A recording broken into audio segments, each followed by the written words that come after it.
But in this case, you can have like different theories that represented the world, and if they are the representation like have. Or maybe he is, but he just doesn't have like a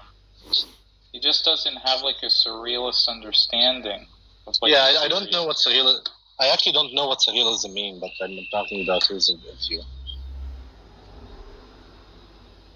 But Jack, are you saying that he does hold?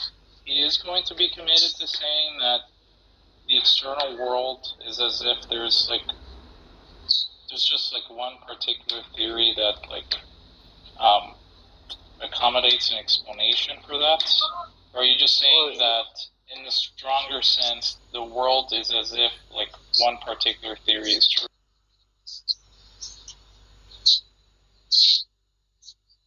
Are you talking to me? Yeah. What's the question? Do you think that his view would commit him to saying that the world is as if one particular theory is true? Because I'm not quite sure about that. I assume that's what his view is. Yeah, this is what I take to like. This is what one of the things that I take to be that transcendental realism commit you to. And if that's the case, then it wouldn't really attack. It wouldn't really attack a pragmatist view, but it wouldn't. What I'm trying to say, it wouldn't attack many of the realist views.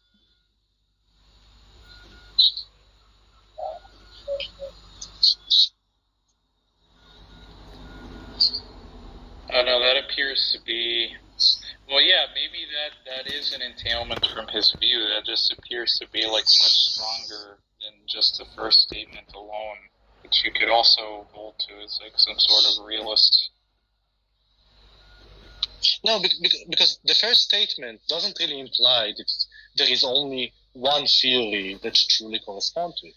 You might have many different theories that only the empirical implications are worthy to talk about. Right? But if there is no difference between the empirical implications, then it doesn't really matter. There is the external world. There are facts that are occurring in the world, and all of those theories are equal and represent all the empirical consequence.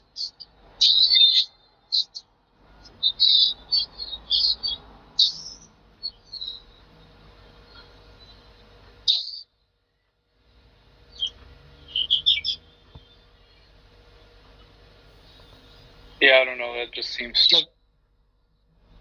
What is strange? Well, I mean, that view alone, that like the world operates in such a way that only one theory is correct. Yeah, but I'm saying that if he doesn't hold to that view, then it's just the case that his argument. It seems like his argument just wouldn't follow. Yeah, you can just like easily imply some kind of a principle of verisimilitude, where I captured those theories, and I can just say what theories are more truth likeness and have more truth likeness than other theories, and it will still be conducive to truth.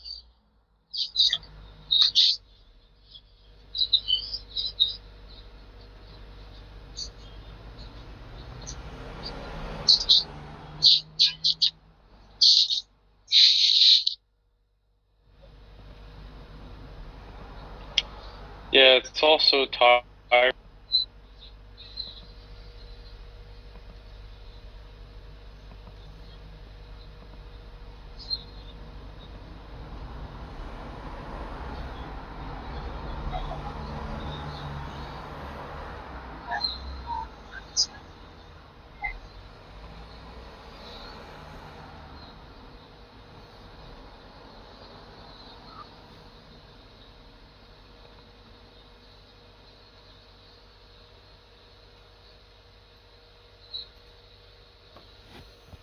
Wait, Pogan, where are you gonna?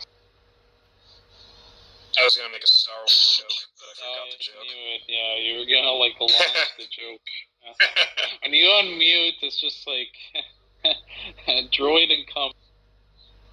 No, I you know who Matt Slick is, Darth, right?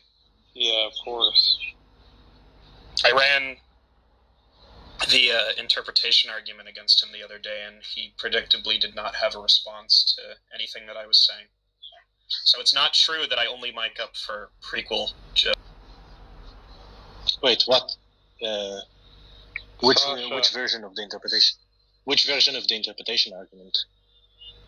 There doesn't seem to be some sort of principled criteria by which one can say that the fallible men who allegedly wrote down God's messages can establish that their interpretation is aligned with God's intentions. That is to say, it doesn't seem like there is a case to be made for both the initial interpretation of the message and subsequent interpretations of the Bible being correct. Matt's response to this was to say the Bible is self-attesting, basically, and there is no possibility that it could be wrong because it's self-deriving. And then I pointed out, well, that's just to say that there's a circular argument in use to defend the validity of the Bible with respect to God's intentions. Why would I accept a circular argument if I don't already accept the truth of the conclusion? To which he tried, essentially, I took it that he was appealing to axioms. And then I said, well, I don't think something like that is going to be comparable to like a logical axiom, because there's nothing let's put it this way: in order to show that it's an axiom that is true and integral to any sort of system of reason, you would have to show a contradiction in all other worldviews. And that's when he insulted me and left the conversation.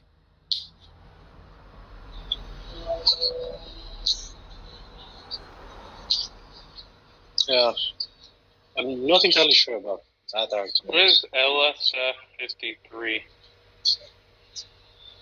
I don't know.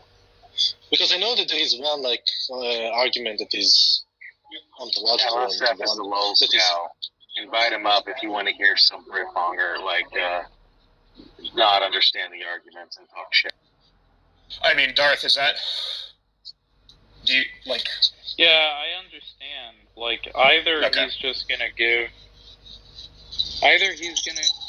give like a circular argument, right? Or he's just gonna appeal to some semantic fact, right? That God by definition is the type of being of which these problems don't apply to, or whatever. It's just the same kind of shtick from him. How is this interesting, right? Almost any discussion with presuppositionalist almost ends in that. Either engage in circular reasoning or just I don't know, just define God into existence. There were a couple other funny moments. When I asked him, okay, well, given that there are a number of differing interpretations of the Bible, how would you know that your interpretation is actually the one that aligns with God's intentions? And then he said, well, okay, couldn't you say the same thing about anything else? And I said, well, no, because in the case of human beings, so for instance, if I read Tolkien, right, Lord of the Rings, there's typically a set of background knowledge that you can appeal to such that you can make an inductive case about the author's intentions, but that doesn't exist in the case of a non-human deity, right? We don't have any background knowledge on God's intentions such that we could come to a similar conclusion. And he, of course, didn't respond to that really either. Yeah, so that's what I take the argument from interpretation to be. Not the first thing that you said. It's more of an epistemic question that you just cannot have. But there is another version of the interpretation argument that is more ontological rather than epistemic. Wait, who is that? I muted him. Go ahead. Ed. Okay. Yeah, one has to do with whether or not God's omni properties are compatible with the existence of I don't know, world which people misinterpret like what his message is, right? Given that if he's like omnipotent, he has like the capacity to, I don't know, render a message that's like perfectly intelligible to like his creation, given that he would know how to communicate his message well, and the other one has to do with like omnibenevolence, I think. Maybe I was. Yeah. It's possible that I was. It's possible I was conflating two different arguments, but I think I got like the objection across. And Matt Slick, I asked this question to the room afterwards. It's unclear to me if he doesn't understand the objection or he understands it and lacks a response. But I mean, the behavior is going to be the same either way. So. Yeah, I think the ontological question can be answered by the Calvinist, but that just deems the epistemic question to be even stronger. Right. Like, let's suppose, because the Calvinist will say that there is a limited atonement, right? And those people that understand the message will be in heaven, but the other people God just didn't intend for them to go to heaven, so it doesn't really matter what they read. They just will read it in virtue of God not wanting them incorrectly. But then right. You can, yeah. But the point, but then it just makes the epistemic question even harder, because in this case, how do you know you are the one God's elect? Because it might be the case that God doesn't want you to be in heaven, and you are misinterpreting what He's saying. Oh, but you don't understand. Like, I know, because the Holy Spirit, endowed me with it. Yeah. Well, in this, people that say the same thing are actually lying. They didn't. Okay. And then you'll be it's just the case that then you'll be committed to a conspiracy theory, because now you're saying that God touched you, but all the other people they said that they touched them are either lying, and I'm saying all of them that are not Calvinists, either lying or I don't know, misguided universally. It just seems to be glorified like skepticism, basically. I mean, you could say I wouldn't do this because I think it immediately detracts from the point, but you'd be technically accurate in asking a question along the lines of, well, it's possible that every single interpretation of the Bible by human beings thus far has been totally incorrect. Like, nobody got it right. Because nobody has been able to produce some sort of account of how they correctly interpreted God's message, aside from perhaps just saying that they did, right? Yeah.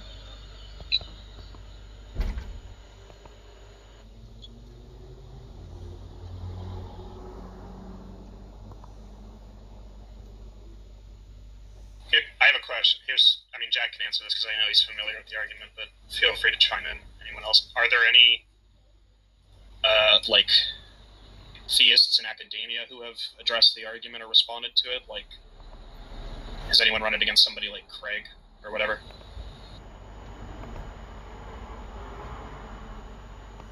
Jack?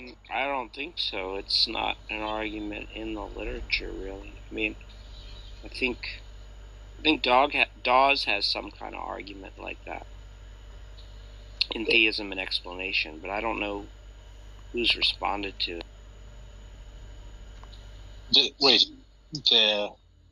The interpretation from the interpretation problem from the epistemic stance, where it relies on the background knowledge.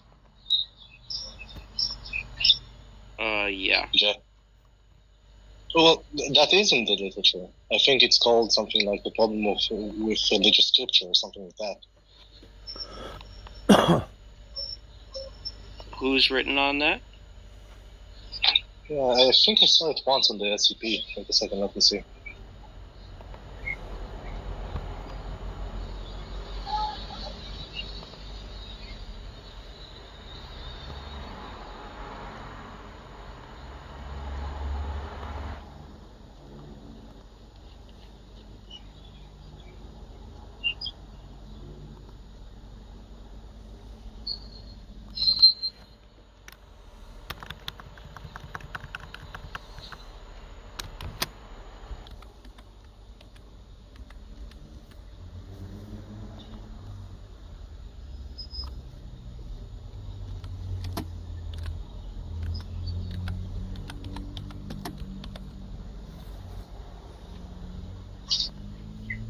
I once read it in the SCP, now I can't find it.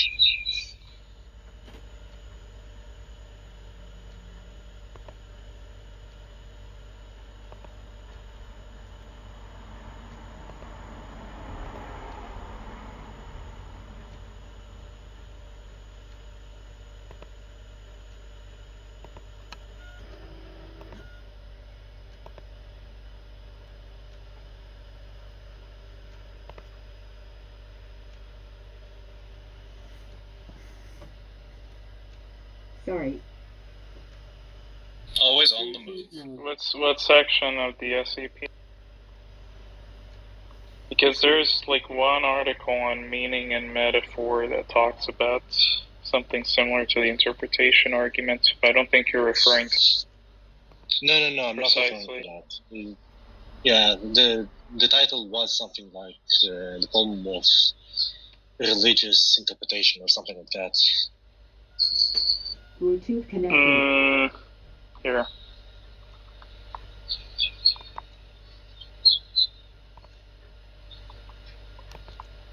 Religious intolerance. That's funny.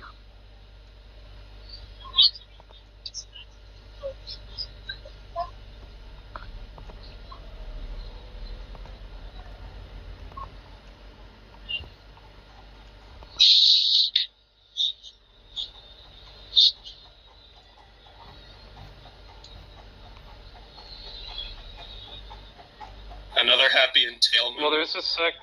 Oh, wait, go ahead, sorry. No, I just remembered the other night when he said another happy entailment. Another happy entailment. There you go. Am I allowed to chime in? I'm not cut out for these politicians.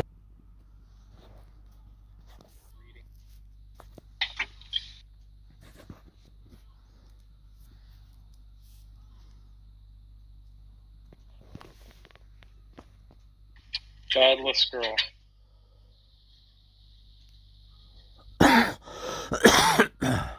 No?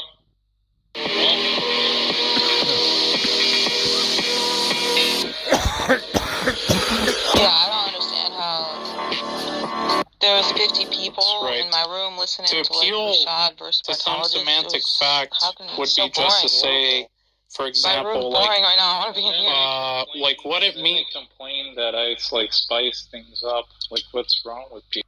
I know. Anders said don't call names. It's like what the fuck? Are you a web creator?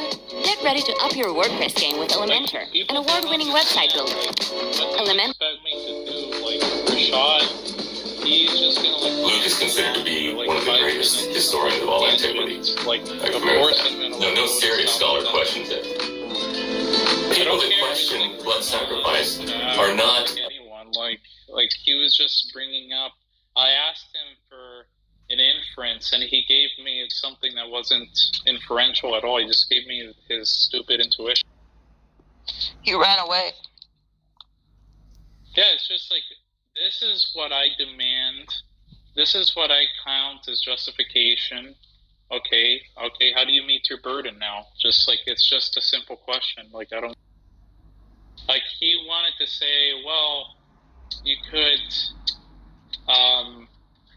get out of the interpretation argument by just appealing to, like, what... I don't know, he might just want to say that God designed him to have, like, these seemings where some of those seemings are in accordance with God. I don't see how that's just, like, first of all, that's just, like, a mere just so story, right? So it's, like, I'm not even going to, like, grant that. And who's to say that, like, it out of, like, the many different, like, options that God could have had, that was the option that he would have picked, right? That he would have picked you in particular to have this type of intuition where you would know that God, I don't know, existed, that you would have like some justification for that, right? Like it just seems that there's just an infinite, if there's just like an infinite amount of like possibilities as to how God could have like designed your faculties so you could have like encountered those seemings in a different way, then I don't know, it just seems like you could like run an argument that his intuitions are like probably incorrect or just false, right? But that's not even like relevant to my point. My point was, okay, this is what I take justification to be. It requires an inference. Like, okay, how do you justify your belief that your particular hermeneutic is like the one that's in accordance with God's intentions? It's just an epistemic issue. And then he just made it about, Matt Adams was like saying some nonsense about like, I don't know, like God's ontology, that he just like creates people to have like that disposition. But that's not like the issue that's raised is an epistemic one. It's not about like ontology or anything. And then John Lee, were you trolling me, Godless, when you weren't muting John Lee when he was like chiming? I just don't like to mod people. I just try to not use mods. I try to be as liberal as possible. I don't care, right? But it didn't bother me. But it was just like John Lee does this thing where he's like white knighting or like rooting for like people. It's kind of like, I hate it when... Oh, no, I wasn't trolling you today. Those other days in my room, I was trolling you, though. Yeah, John was doing that with Matt Adams in the last chat I was in because they were getting spanked all over Kingdom Come because they want to argue that Paul is the sole authority on salvation.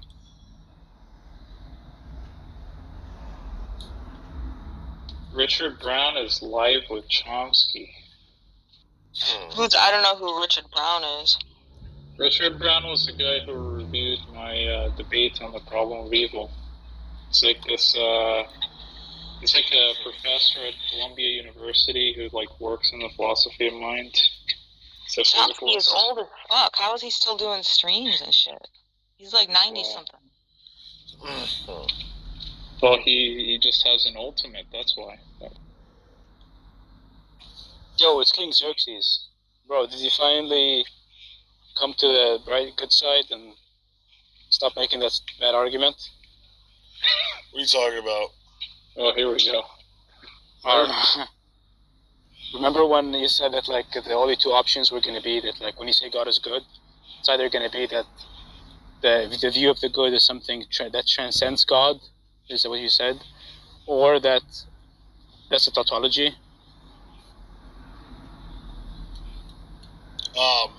Depends on what you mean by good.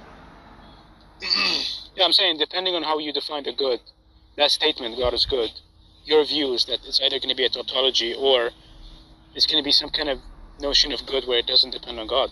Remember? No, I don't recall that.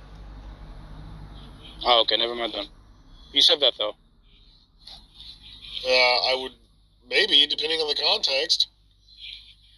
There is no context, it's just that.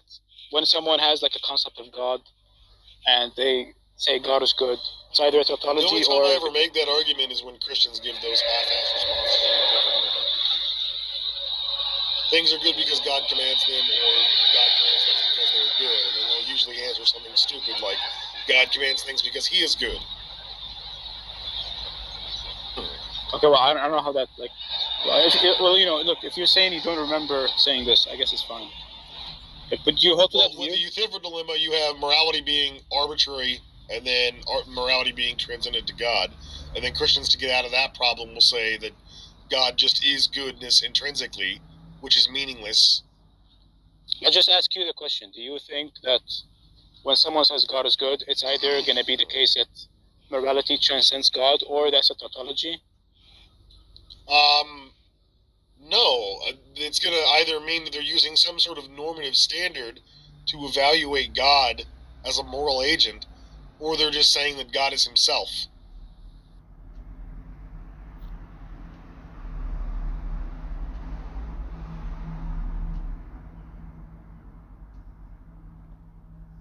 How well should they proceed into the desert without having survived? I don't think I fully understand, but I didn't want to hijack y'all thing. I just heard him say, refer to the John 3 and 14, which led to his John 3:16. Right, and it's whosoever, and I would claim that's including the mixed multitude in the desert of Sinai, right? I understand that. Where they look, yeah, okay. I think you get what I'm. Yeah, that's what my questions was. It was mainly about Numbers 11 when it says the mixed multitude was destroyed. Because yeah, but that was after the serpent. That's my whole point. Yeah, but if God still destroyed them, why would you go back to that multitude was destroyed? Look at the number of people that were destroyed before entering Canaan. Even Moses died before entering Canaan. Right. I understand that. Right, Moses died, but the Bible tells us why Moses died. Because not just Moses. Look at the multitudes of people, including the Israelites who died. That's my point. All right, but yeah, that's all I wanted to. All right, thank you. Hey, I noticed that Dula follows you. Dula, I've known for a long time. He's one of my first Hebrew Israelite friends, so I guess you know him. Yeah, he's alright, dude. Yeah, he's a pretty cool guy. I mean, I've known him, like I said, maybe 8 months now. And so, like I said, he used to talk to me a lot about me being like a Moabite and not being welcome in the assembly of the.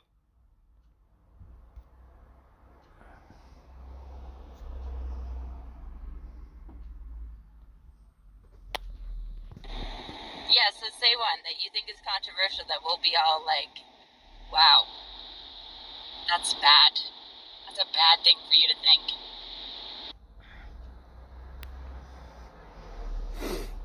I'm actually having a hard time thinking about one, but just give me a second. Don't be a pussy, Nasser. Think. Wow. Leela gets Are you what is your religion? You Christian? No, Muslim. Okay. You got this. You're a Muslim. You think all kinds of controversial things. Just pick one. Yeah, you could do like one about women or something. Do you think do you think gay people should be stoned and thrown from rooftops? I don't think they should immediately be done like that. Not immediately. They should be drawn out. So the stoning and the throwing from rooftops should be like. They should be spanked in the beginning. You would like that, wouldn't you? So you'll give them like a little warning spank, and then if they still be gay after that, then they should be thrown from the Exactly. I don't think spanking gay people will have the effect that you think it'll have. So you think that gay people could be rehabilitated, quotes, into a straight person? Is that exactly. Yes. Oh, that's too bad. It's like the Salem witch trials. If you spank them and they get hard, then they're gay. But do you agree? Do you, Nasser, agree with the tenets? Hold on. Do you agree with the tenets of Sharia law specifically as they pertain to how women should be treated and what their relationship should be with broader society? That's too much smart shit. Okay, so in layman's terms, do you think women should be subservient to men? Clarify subservient. Do you pick a Sharia law enforced country? We'll take, say, Saudi Arabia. Yeah, I'm in Saudi Arabia right now. So yeah. Do you agree with the policies of your government with respect to women? Definitely, yes. Okay, so that's definitely a hot take.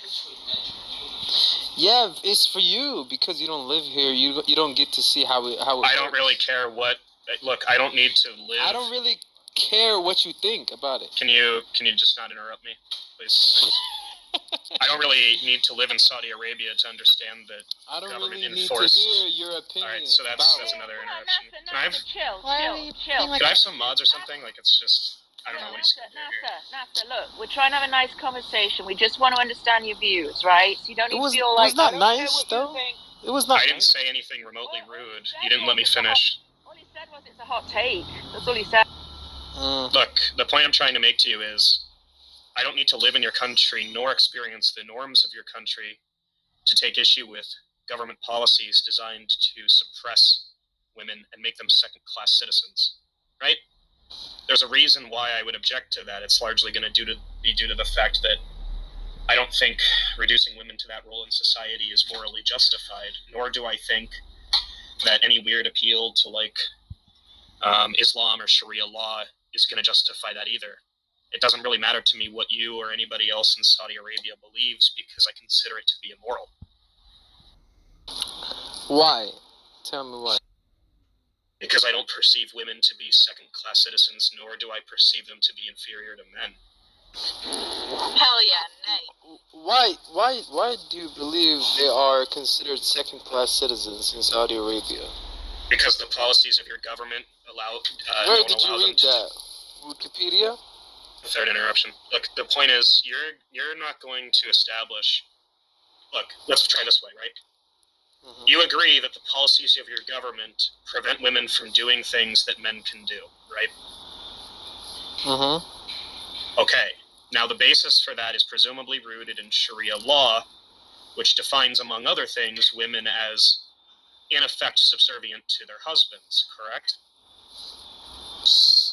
This word subservient is giving me trouble, man. Like, can you say? Well, how would you put it? Simpler. I don't think he knows what it means. You mean like a servant? Oh, okay, so what I mean is, women are considered less significant in society, less worthy of rights than their husbands. You'd agree, based on the policy. No, not true. Okay, how would you put it then? I would say women are treated in the eyes of the West is very different in the Middle East or Saudi Arabia in particular, because women are treated based on Islamic teachings and legislations. I understand all of that already. The question that I'm asking you is this. Yeah, right? let me get to the point. If you think it's justified to enforce the tenets of Sharia law. So he's interrupting me right now, and it's okay. Yeah, I am. Just answer the question, because all you said was they're treated according to Islam. Like, I understand. Yeah. Hold on. Can we just look? Hold on.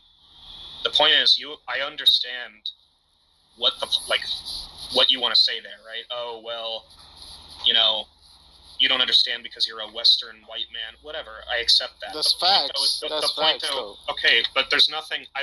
What do I need to understand such that I would find it justifiable to afford men rights that women are not afforded? Have you ever been in the Middle East? What's the relevance of that question? It's all the relevance, man. If you've been there and you've seen how it works, then I can take your opinion. You're still not understanding me. I understand.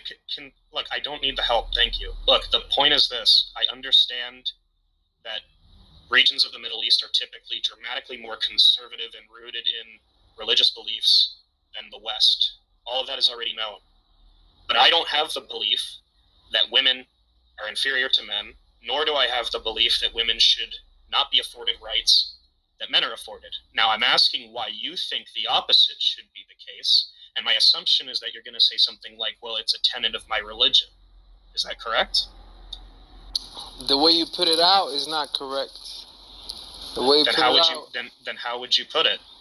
I would put it as women as not being inferior. No, women are put in a certain role and men in a certain role.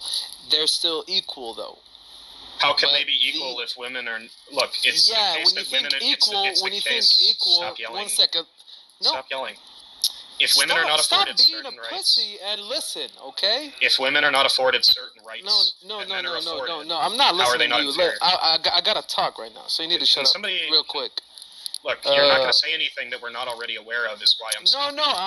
I'm saying new things right now, so you need to just relax. Let him say it. This fucking idiot. Oh my god. So look, in Saudi Arabia, there's in terms of women, we play certain roles. Like women, they take care of children. They can work jobs. They can do all other stuff, but the main role is basically to be a mother. Okay. Okay. I'm aware of this. Okay. The question I asked you is this: Yeah, that's treated as equal. It is true. In Sharia law. It is true that women are not afforded the same rights as men. Correct? That's just a true statement, right? Yeah. It's not the same right because it's not the same. It's not the same. So you said yes. Okay. So yeah. Why is it then why is it then unreasonable to say that the policies of Sharia law treat women as inferior if they're not afforded the same rights as men? It's not inferior. It's different.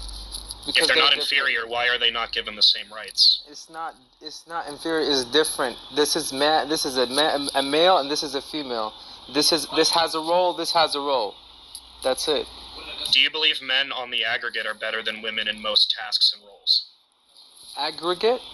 Explain average, like the majority of things they could do. No. So is it simply the case that you think women should primarily be mothers that causes you to think they shouldn't have the same rights? You don't understand it. I said they can pursue career as well being mothers. I didn't say that they couldn't. The point is that they don't have the same rights. You've already admitted that. Yeah, they don't have the same rights because they are a different gender. Yeah, so if somebody is afforded, say, 20 rights, and another person is afforded 15 rights, and the reason that the second person is afforded fewer rights has to do with their gender, why is that not discriminatory? It's different rights. It's not less. It's not answering my question. It's because they're female, and that's how, in Sharia law, they should be like that. That's the rights that they get. This is just restating the position. That's the rights that they get on Sharia law. I understand that. That's your position, right? The point is, it seems implicit that if you are giving somebody fewer rights, the justification being their gender, right? You're necessarily engaging in discriminatory practices. And just use the word why. I don't know why. I don't know what the point there was. I'm trying to get at this. If you think they're afforded fewer rights, but somehow they're just different, which is a weird word to use because it seems like you can be different and inferior, right? What's the incompatibility with what I'm saying? Like I don't think you would understand this because you wouldn't give me a chance to clarify and simplify things for you because you don't understand a lot of things in Sharia law. Okay, what am I not understanding then? Like you don't understand that in Islam, like there's marriage, and the marriage is mainly based on the guy providing everything, and the woman does not have to do anything for that. Does the woman have the capability of providing everything if she so chooses? If there's financial need, the woman can choose to get a job. Yes, there is. And I'm not talking about. No, there's tons of Sharia law countries that allow women to work, Pogan. Don't fucking overtalk, man. I'm not talking about just having a job. The question was. There's plenty of ways that women can support the household under Sharia law, including employment, Pogan. Maybe besides the Wiki article, you should read a little bit more. I'm not talking about just having a job. I'm saying, is it the case that women under Sharia law can be the breadwinners? That was the question. Yes. Definitely, yes. I'm not sure why that is a hard thing for you to understand. If they become it is even in the wiki. You can search it if you need to. If they become the breadwinners, are they afforded the same rights as men, Nasser? Of course. What rights do you think they aren't afforded? What rights? Because Sharia law actually allows women to choose many things in these countries. No, because you have a very surface level knowledge of it, and you're trying to act like an expert here. Well, no, I'm just arguing with two people at once, both of whom won't let me finish. So no, you won't let us finish.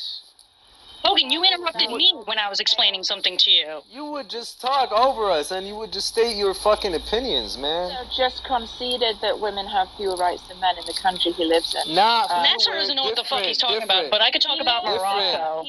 Different.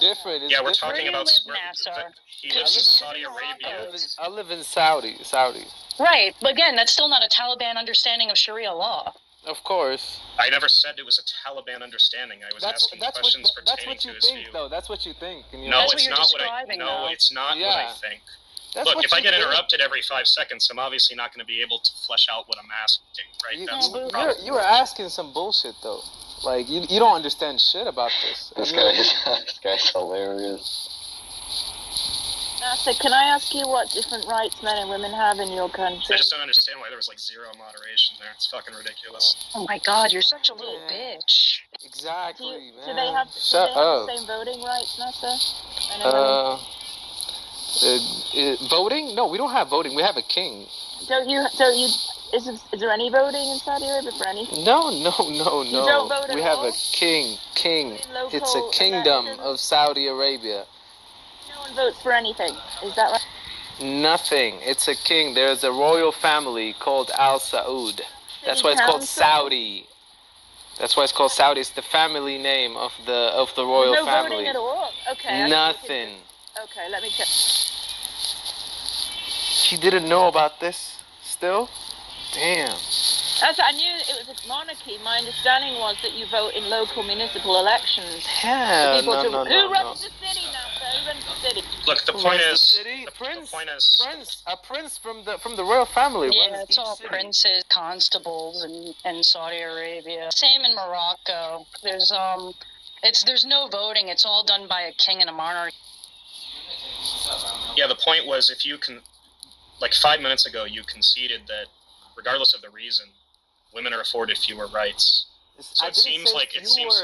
Don't put words in my mouth, alright? Yes, you did. Different. I said different. Different rights. But it's just straightforwardly not the case that men and women have the same rights. Correct? It's not the same. Doesn't mean fewer or more. All right. You can stop. Just answer the question. It's the case that they're not afforded the same rights. I just answered you. What the fuck are you talking about? I said okay, different, same. Okay, so that's a yes. Now the reason why they're not afforded the same rights is because under your. Man, I don't want to talk to you. I don't want to talk to you. Shut the fuck up. I don't want to talk to you. I mean, you cannot talk to me, but I'm going to finish. Shut up, man. You sound like a Trump supporter, man. Shut the fuck up. That's hilarious. Look, I'm going to finish what I'm saying. The point is, you can phrase it however you like. You can say different. They have different rules. Whatever you want to say. What you think, bro. Okay, that's fine. But I'm going to finish what I'm saying. I don't care. I'm going to finish what I'm saying. It doesn't matter how many times I'm just going to interrupt you right now because you were interrupting my shit all the time. Yeah, look, I'm going to finish what I'm saying. I'll take however long it needs to take. The point is, if you say they're afforded different rights, and then you say that the reason they're afforded different rights is because the policies enforced by the state are such that women are supposed to fulfill a different role. You're a dumbass. And then you say, the whole system of a country because you Googled it. And then fucking you say, dummy. And then you say something like, "Shut up, man." The policies are in place to guide people into fulfilling those roles. Then it seems like there's an implicit order some McDonald's from Uber Eats. There's an implicit systemic bias towards serving. Now you guys have Postmates gender. too. Wow. There's an implicit systemic bias toward guiding somebody toward that specific. He's not listening another to you. I don't know why you're. Bro, I don't care what you're saying, bro. I don't want to have a conversation with you, bro. You're. What I took from this conversation is why would you take the approach of give me the symmetry breaker to somebody so fucking stupid?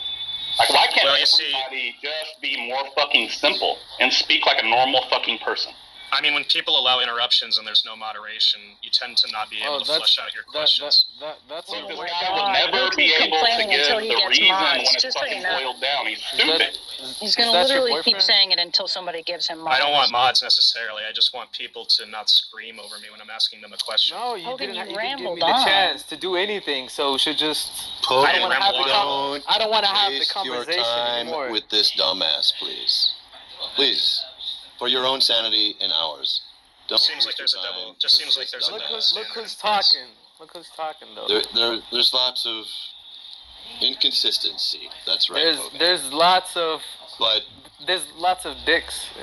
You don't have to prove anything to us. I don't think to me or.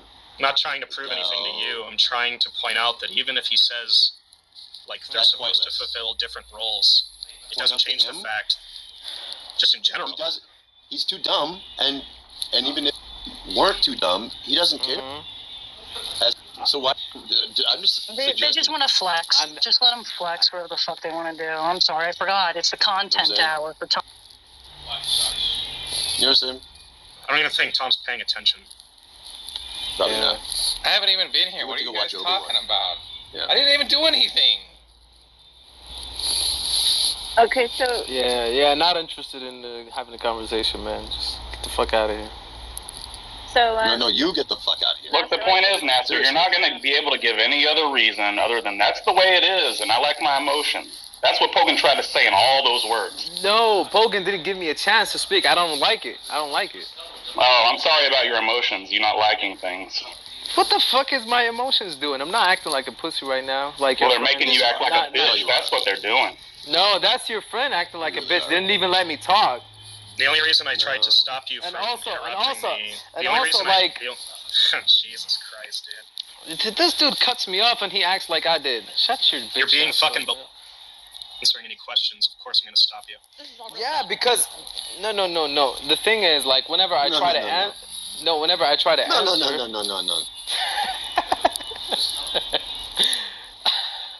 Whenever I try if you don't have a problem with interruptions, we could just do that, right? Yeah, I don't have a problem with interruptions. Yeah. Oh, good. So I'll just continuously overtalk you then. Right? Exactly. Yeah, I'm not interested, bro. Like, I don't care. Well, if you don't care, then you should disengage. Yeah, I would actually try to listen. I don't even know. What is this? This guy is so funny. This guy you can't have a conversation with. It's your content hour, right? No, you can, except when Why do you keep saying that, Squishy? I have no idea what's going on being right now. I haven't even been here. I was muted. I was watching fucking Obi-Wan. What are you talking about, Squishy? Is it good? Trash. Well, we knew that. Good. And then I come back and I'm getting blamed for content. I'm not even here. Google. I didn't even say anything. Elections in Saudi Arabia, and you're right. They're rare, but they do actually occur. And in 2015, women were granted the right to vote in municipal elections. So there is some kind of semblance of voting rights, even if it's not, You're talking about voting for like country presidency or something? No, I was never talking about that. I was talking about municipal elections, as in the people who run your cities. Okay, they do hold them now and again, and it used to be the case that it was only men who could vote in them. And in 2015, women were granted that right. Okay.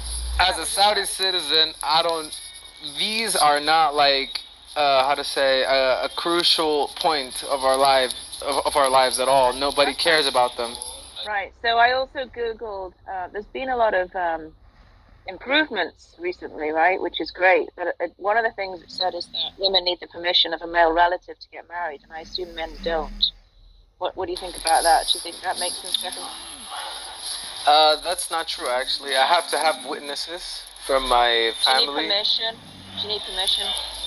Nah, I wouldn't say permission. Right, so it is true. Because you would be an adult. But like. So you've just conceded the point, right? Adult women needs not permission, not like the male and the females need witnesses. Okay. Witnesses. Well, then maybe it's called witnesses. Maybe the thing I read was wrong because it said adult women need permission from a male relative to get married. The father, if he exists, of course, he has to know. What the hell? So yeah, they are. It is. This guy's just incompetent. I don't understand. So you're saying I don't know why you guys are talking to this guy. He's clearly not able to reason. You're clearly like in a. Shut up, dumbass. So he's responded with things like I don't care. Or I don't like that. Like, why the fuck are you talking to this guy? Bro, shut the fuck up for you're a fucking titty baby, bro. You're a fucking human titty baby. Bro, I would knock your bitch ass out. Okay, titty baby. You don't know me, bro. You don't know me. You don't know me. Like, this guy is just talking, like, all this nonsense, and he doesn't even know anything about the country. He's never been there. Shut up, titty baby. And I can speak your language. I know your fucking all the bullshit that you guys know. Okay, look, Nasser, I just Googled an article. Maybe you can just confirm. It seems like there's still a lot of things women can't do without the permission of a male relative. Do you agree with that? Yes. Yes. Great. Like traveling, you cannot travel without permission of the father. Like your wali. Wali is basically like your father, or like if your father is dead or something, like somebody that basically has this status after him, which could be your uncle, your big brother, or whatever. Yeah, so that is not something that men have to get permission for, correct? Of course, because they're men. Right. So the question was, why is it unequal? And you kept saying it's not unequal; it's just different. But that does seem like unequal, doesn't it? If a man can do something and the woman can't, that's unequal. Yeah, but that's because they're different. Okay. I sound like an alien to you guys right now, but like if like this makes sense to me. For you guys, it doesn't make no sense. I don't care. I understand you don't care. I'm just curious. If you had the choice to be a man or a woman in Saudi Arabia, which would you choose? That's like for me, it's a dumb question because I'm already a man. So there's well, do you understand the concept of the hypothetical? Yes, I do. But like it wouldn't change anything. It's a meaningless thing right now to do. Why? I don't understand why. Because it wouldn't do anything. Well, it wouldn't add anything. We're trying to figure out if you think it would be better to be a man. There could be a woman in Saudi that is living way better than me. There could be a man in Saudi that is living way better than me. It Okay, depends. so you're just not going to engage in the conversation then. Oh, that's fine. Yeah, I don't find it. I don't find it. Yeah, I don't care about this. Yeah. Well, you did. If you're trying to sell your religion, your I'm not trying to sell my religion. You're failing horribly. Well, you're supposed to, aren't you? Isn't that your duty? It's not my duty, of course. Your dawah?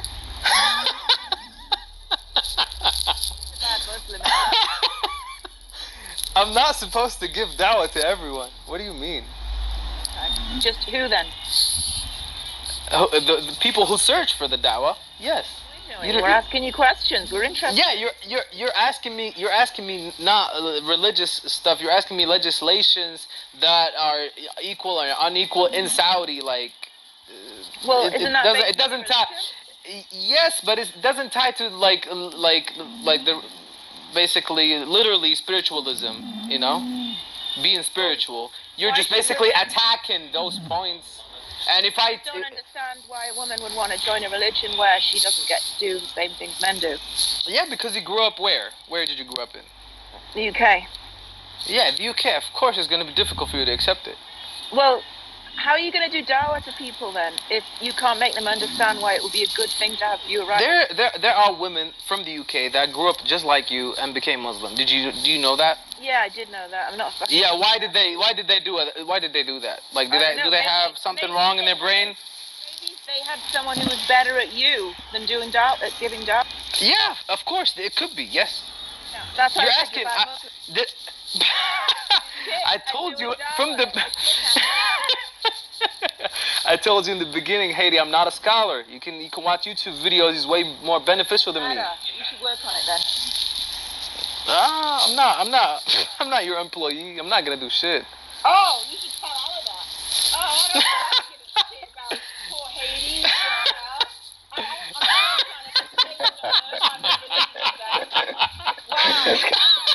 Oh my god, I love this guy. You should go and pray now or something. Do something to get your points back up. Go ahead. You're clearly not serious about religion. You're just trying. I'm not. I actually find it quite fun, so it's all good. It's all good. Alright, that's cool.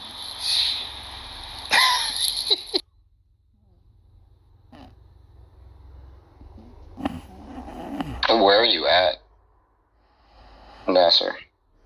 I'm in.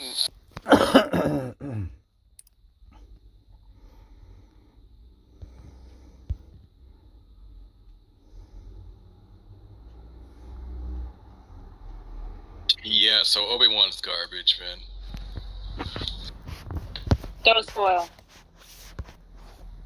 Can't spoil garbage. It's already spoiled. Right, it's already stinky. I don't need to know what flavor it is. Trash. All the bad ones. All the bad flavors. Hey, what don't you like about it, Tom?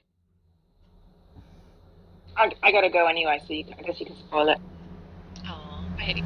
It's like there's these scenarios in the show which are just so stupid that you can't even suspend disbelief because, like, you just are like, why doesn't he just do X? And then he's like, just like these huge holes in just the scenes. It's just crazy.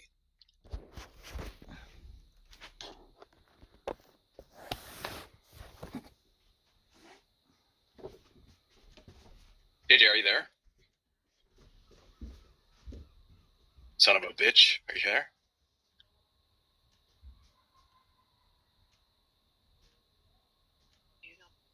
Right now, Tom. Just letting you know, because Haiti left.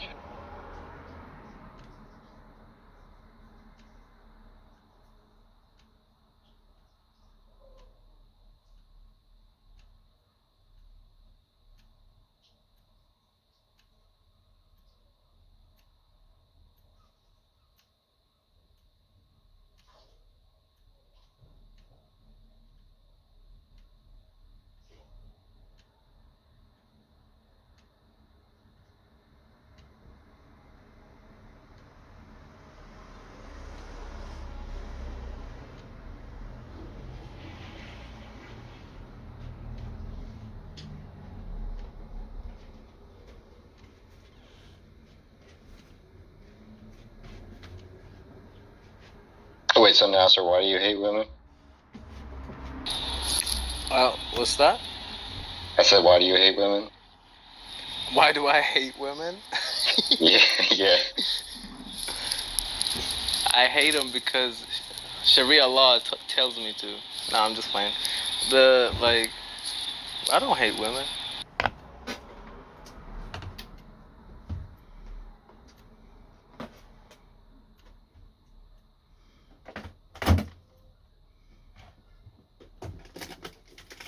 I feel like all discussions with Muslims just like end with talking about Aisha. Yeah, because that's like the point that everyone wants to make at Muslims, because it's so easy. Oh, it's easy? Yeah, it's the easiest point. If you meet like a non-educated Muslim and won't be able to answer this sensitive question, it would be tough for him. And what's your apologetic that's educated? I wouldn't say I'm the best at it.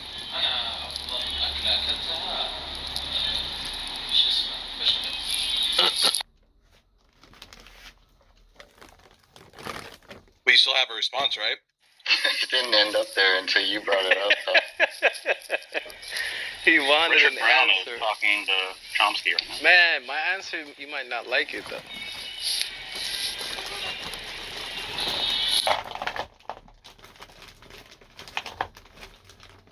Well, that's the idea, Dave. I wanted to just get there and just get it over with. With Aisha, he married her when she was 9. That's what you're saying. I didn't say anything. I just asked you what you think. What I think of what then? What's your apologetic for Aisha being young? Supposedly you have some kind of rebuttal why it doesn't matter, or she wasn't really young. So, actually the age was not precisely 9. And it's still like in the norms of the West right now, 18 or 21 should be the legal age, or in whatever Western countries. But it wasn't. It was in different sayings. It was 14 or 12, but it still doesn't make any difference for the Western eye. But the norm before, when a woman hits puberty, then she's ready to give birth. And they didn't have those Western views in the desert before. And yeah, that's my answer. I don't really even know what your answer was. I mean, what? Were you listening? The fuck? You just gave like a synopsis of like different views, but like I don't even know which one's yours. What? I didn't give synopsis of different views. I gave you at the end my answer. I said, like it was in different sayings or stories that she was 12 or 14. Okay? Yeah. And before, the norm when a woman should be able to get married is when she's able to give birth. And she hits the age of puberty. And puberty for women is known to be earlier than men. And 12 to 14, or from 9 to 14, women, like, most of the time hit puberty. So, yeah, that's it. How does that in any way I don't understand. How does that in any way justify the act? So how old do you think she was? Pogan, I don't want to talk to you. I don't want to talk to you. I don't want to talk to you. I don't want to talk to you. I want to talk to you. There are various like historical accounts of people going around pillaging and raping. Right. The fact it happened long ago doesn't suddenly make it ethical. I don't understand why the history is even relevant. Wait, but Nasser, I want to ask you a question. I don't want to use my brain with you. I mean, you haven't been using your brain at it with anyone. Exactly. Yeah. Wait, but you said that like when they're like ready to give birth, but why do you, puberty doesn't like necessarily mean like ready to give birth, right? I mean, that's what it means actually. It means that she's like able right now. But isn't both the infant mortality rates as well as the mother's mortality rates like much higher the closer to puberty that a woman is? Can you explain that more, because the terms were too much for me. Yeah, there's a much higher rate of death for both the infants and for the mother the closer you get to puberty. Yeah, but like probably in their time in the Middle East, at their conditions, at their weather, he wasn't the first one to do it. It was basically okay at that time. He wasn't doing something different in his village or in Mecca.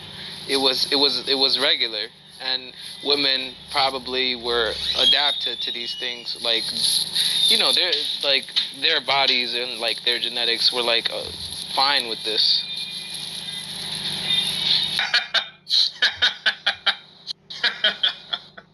So, look, I got a question. Are you there, Nestor? No. I'm not answering you, too. Yeah, so since it was regular for Spartans to fuck little boys, ought we be fucking little boys? This guy is a pedo. Holy. How the fuck? Stop talking about little boys like that. See, if you weren't a fucking idiot, you'd understand the point is there are plenty of historical acts that were once considered fine that are no longer considered fine. Appealing to it being a historical event doesn't mean it's ethical. But that's like beyond your capacity, I guess. I'm not listening to you right now. I'm thinking about other shit. Boys? Wait, but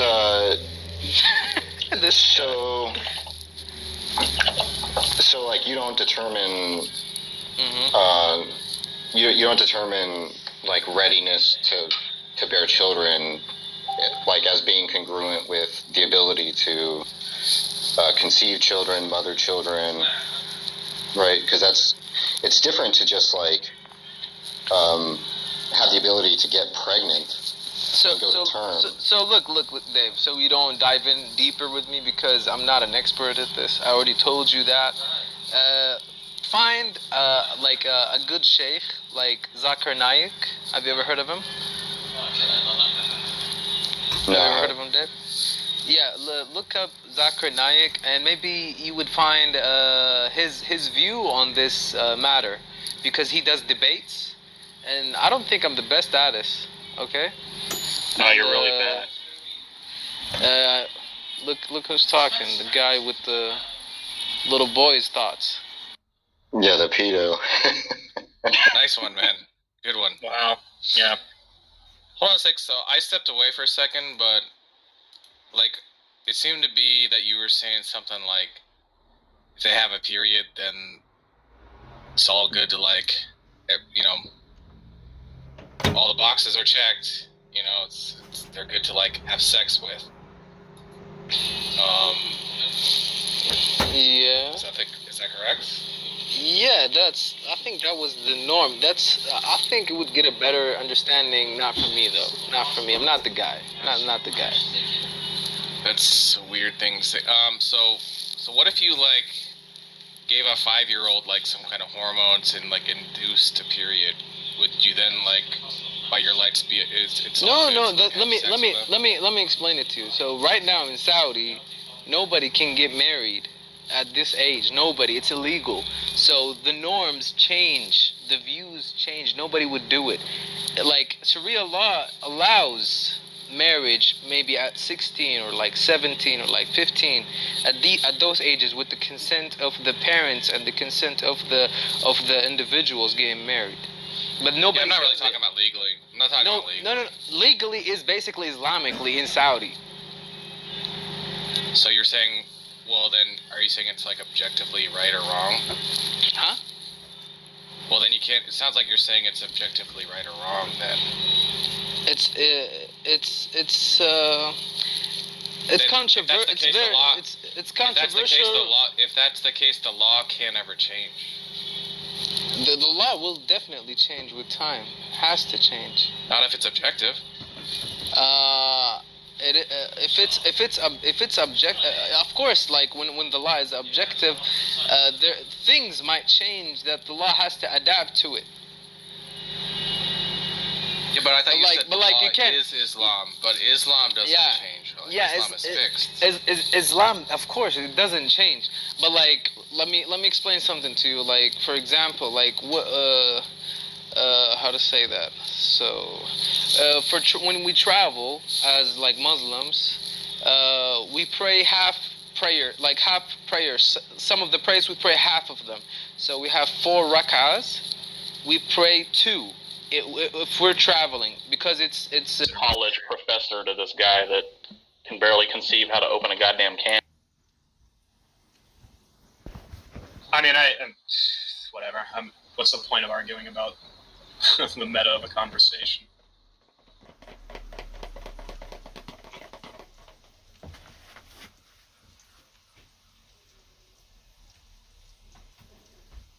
I have an earworm.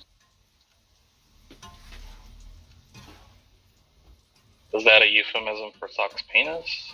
I don't understand. In a minute, I'm gonna need a sentimental man and woman to I know that one.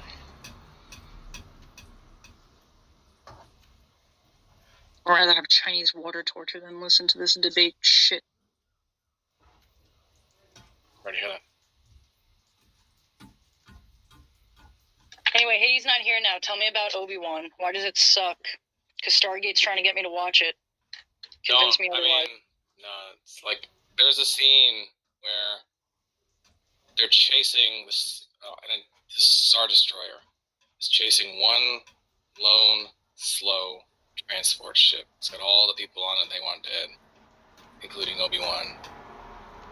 They're just shooting their little green lasers at it, and the guys on the ship are like, "Oh man, switch all our power to the rear shields. We don't have enough time. We're not gonna make it." And then Obi-Wan's like, "How much time do you guys need to fix the hyperdrive?" And they're like, "More time than we have."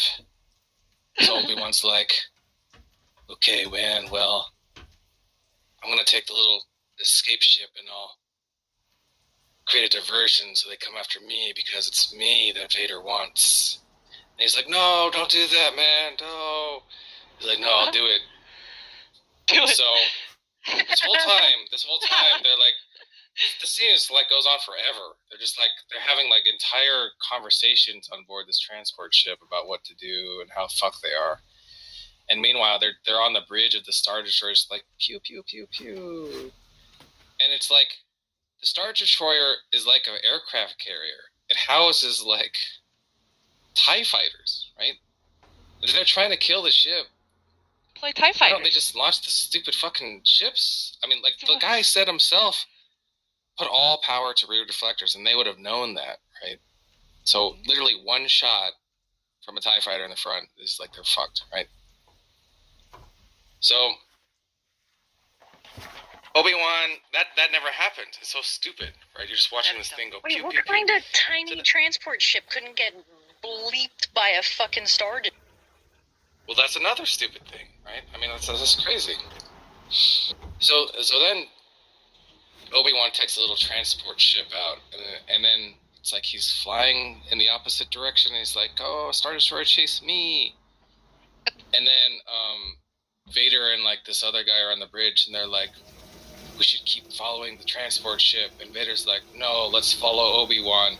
And it's like, bro, send like one TIE fighter after the defense's transport ship too, and then just like do whatever you want, you know? I mean, It's so dumb. Yeah, that's so real dumb. They could have just been like, you know what, let's just kill the transport, and then we'll go after the... Because it's a flying city. It's fucking massive. There's, like millions of people on that fucking Star Destroyer. So it's... And they're like, oh, let's decide which one. We can only go after one. It's just ridiculous. And the other thing is they're in constant contact with other fighters that are currently not, like, docked there and shit, so they could call in people that are nearby even, if they wanted to, right? You know what I'm saying? They could do that. So that's bullshit. It's like an actual U.S. aircraft carrier, like, following, like, a little raft. A Somali pirate ship. Yeah, Somali pirates or something with no weapons, right? And then like another guy like inflates a fucking like inner tube and he starts like paddling in the other direction. And they're like, oh, which one should we can only like stop one, right? So we gotta like who should we chase after? Crazy. So dumb. That's dumb. So dumb.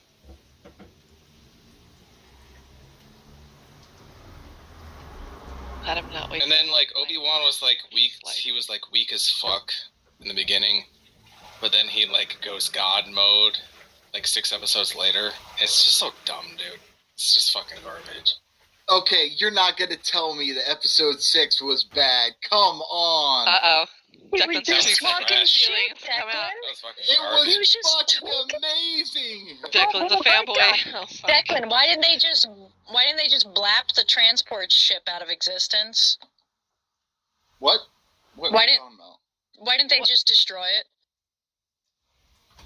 Well, stormtroopers have bad aim. Even on the destroyer. Oh, come on. Come on. They don't have like a tracker device. No, they don't have some lock-on shit. Yeah, they're not all manually operated. They have a stormtrooper shooting for the Star Destroyer. You're not going to tell me that the fight between... You're not going to tell me that the fight between Darth Vader and fucking Obi-Wan was not badass. It was pretty dumb. Oh, you guys are crazy. It was like some guy's fan fiction with like a little bit of a budget. That's it. Sounds like it was Declan's fan fiction. How excited he is. Apparently. It was fucking I'm awesome. happy Declan's excited. You're excited. I'm glad you liked it.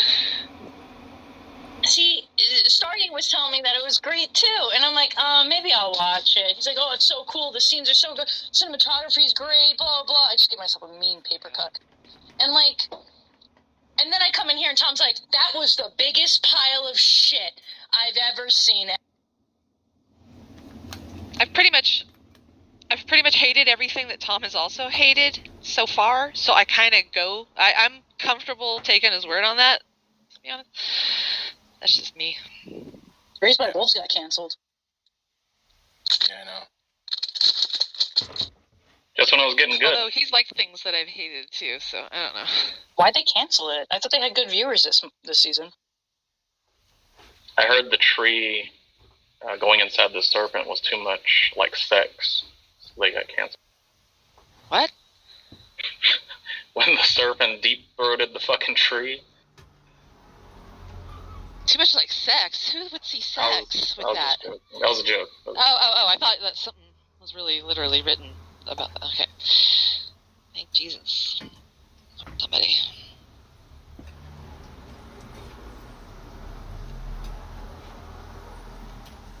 I am really sad about that, though.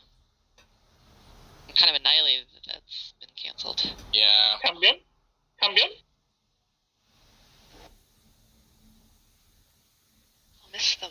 I'm gonna miss Mother and Father. Especially Father. Grandmother? I want to see what the fuck she was up finished to. the first season, and I was about to start the second. Yeah, I won't even get to see what Grandmother's could have done, was supposed to do. I'm pretty certain everybody has a special predestination shit built into them. That was my theory, anyway. They all had a purpose. Anyway. I wanted to see what was inside the planet. But I wanted to see all of the things. We did see what was inside the planet. No, we didn't. Yeah. I mean, when they passed through to the other side.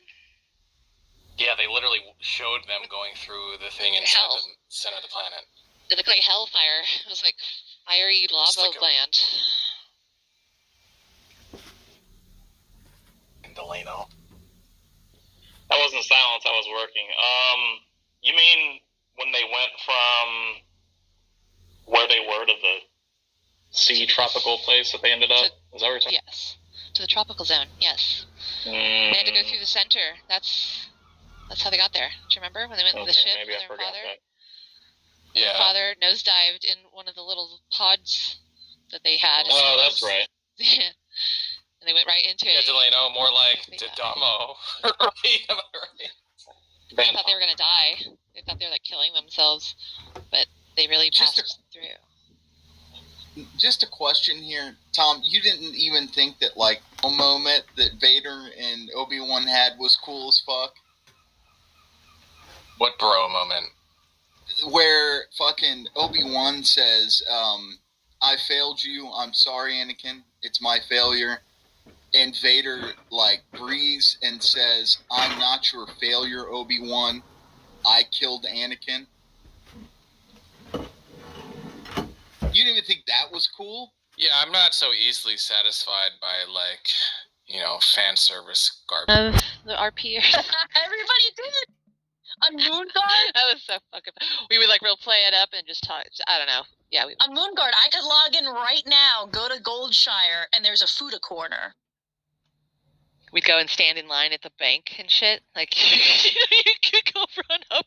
You could just go run up and do whatever, but we stood in line and took turns real dramatically.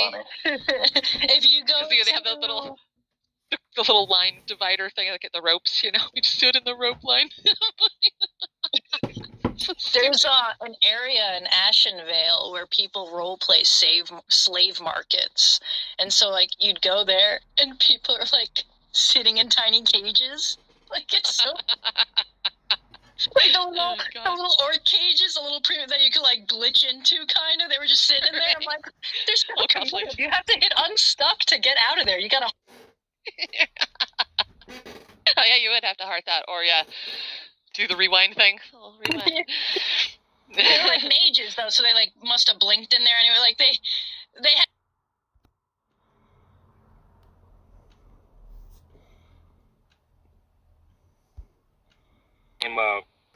And this is a topic that I've discussed many times. Boring. From what you prepared, and then put it on the screen, and that's it. Yeah, you should do that.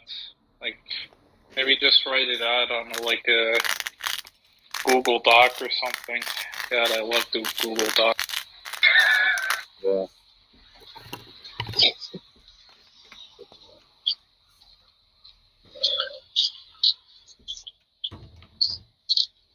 I asked him to send.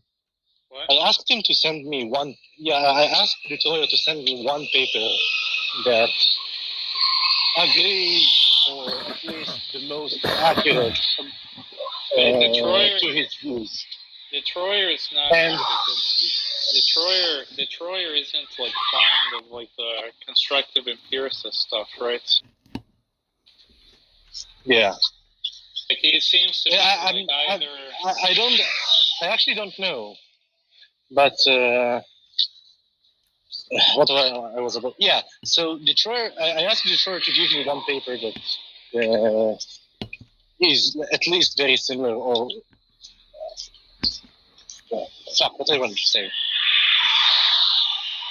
Like capture his position about the field of mind, and he sent me one paper that I need to read right now.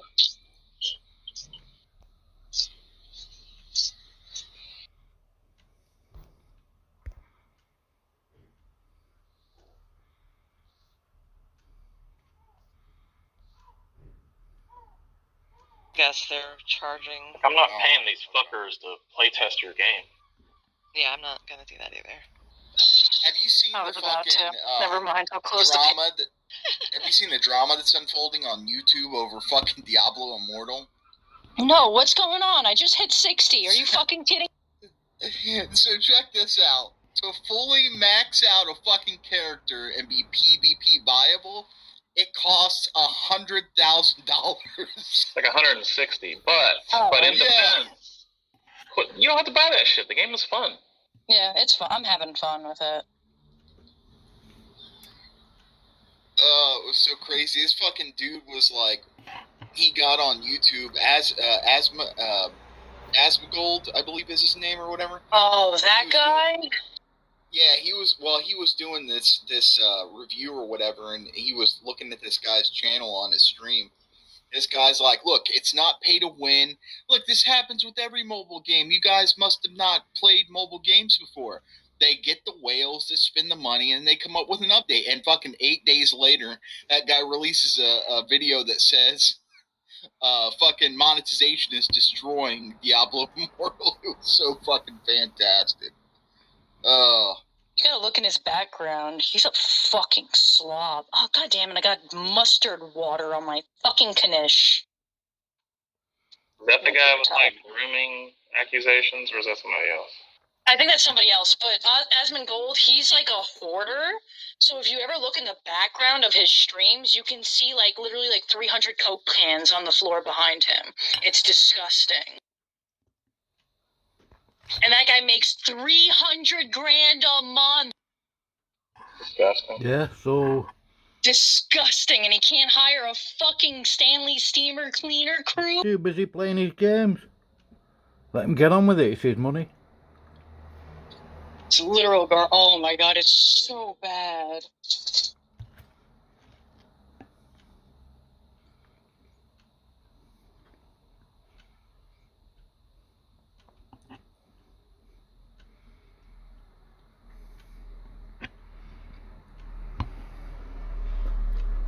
Did the police ever catch Ezra Miller? I saw a new mugshot a couple days ago, so I guess so. I don't know. Oh shit.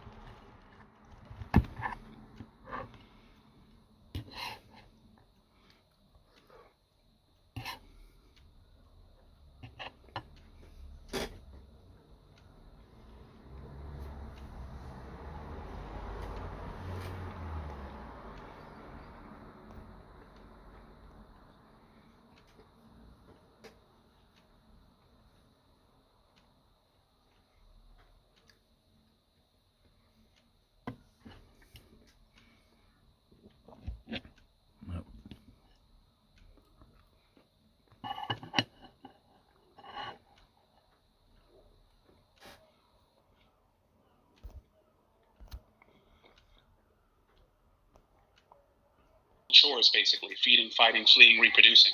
So I think your desires have to be kind of in tune with what you are essentially, and that gets to the conversation of what is the human essence.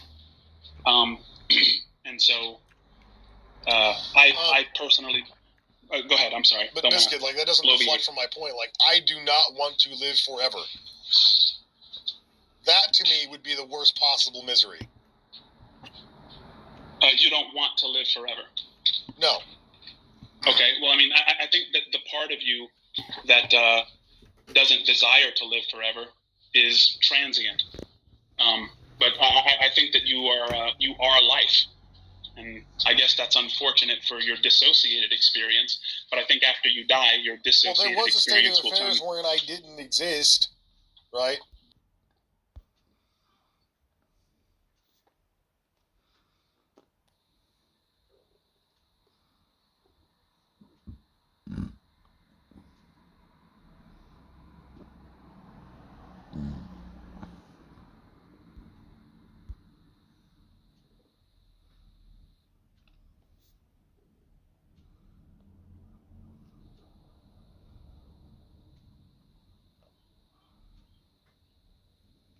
I'm not going to debate the mind with you, but moral realism,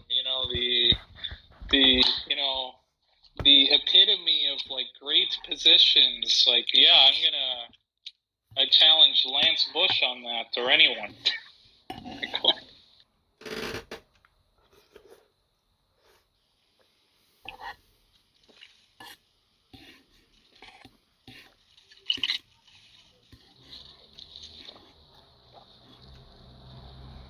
Jack, I rendered the interpretation argument on Rashad, and Rashad just responded, well, it just seems to be the case that God designed me in such a way where I would know that I have the correct interpretation. He's incredibly stupid. He's so stupid. The question is an epistemic one. How is he justified? It's not an ontological one.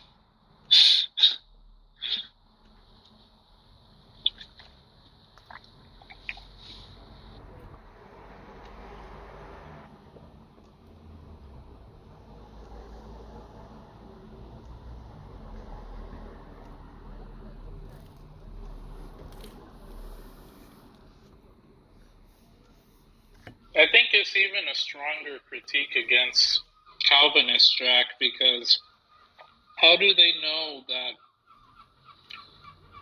their interpretation of certain voices that not voices, verses that indicate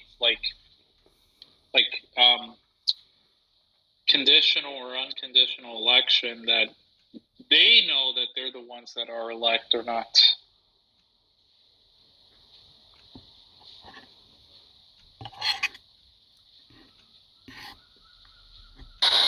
There's it's funny, Duns Scotus sort of had a critique of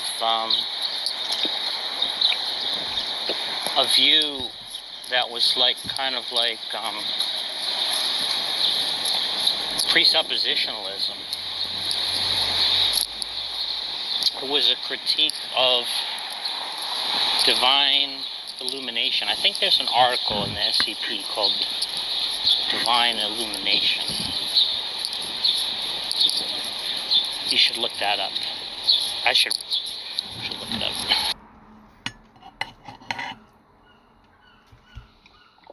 What's it called? Divine Illumination? I think so. It was a medieval debate involving Duns Scotus.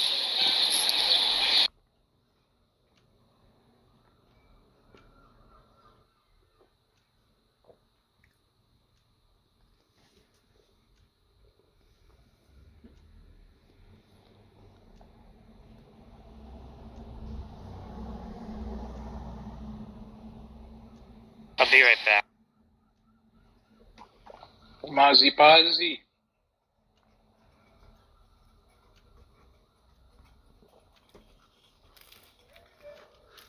Mazi, show me your Pazi.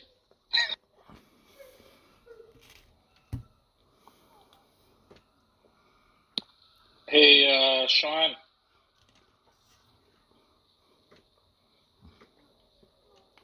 Sean.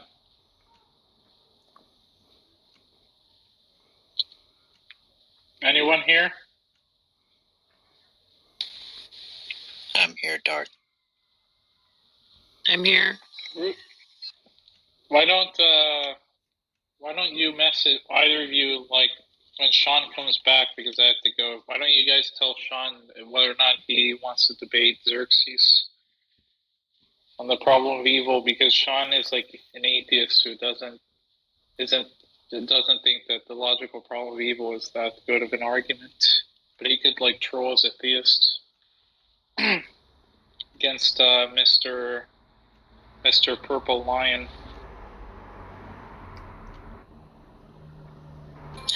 Mr. Purple Lion.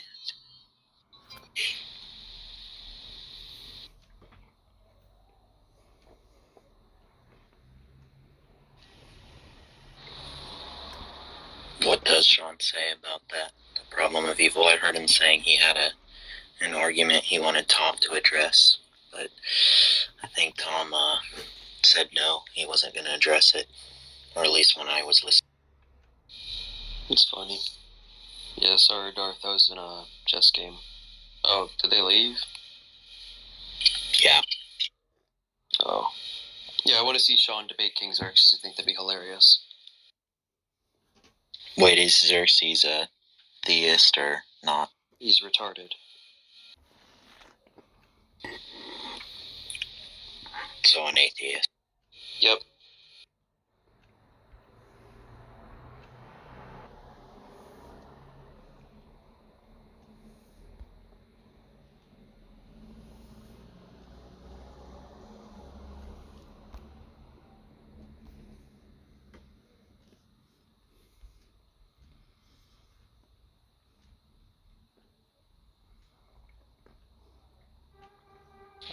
don't see the problem of evil as all that much of a problem either.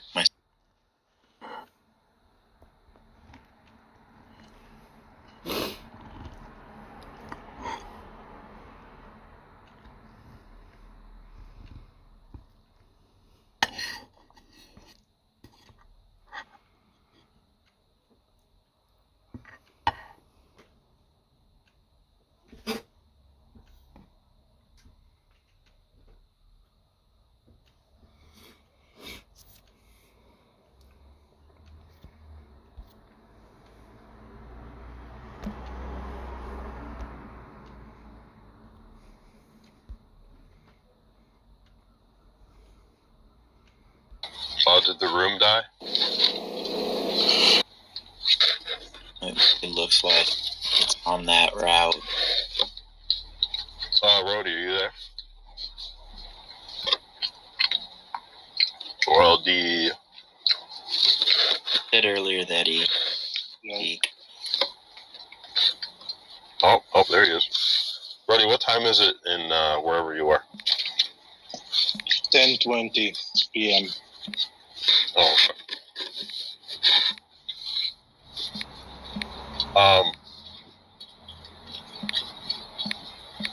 So a lot of times you're active, like, in the middle of the night, for me, I notice.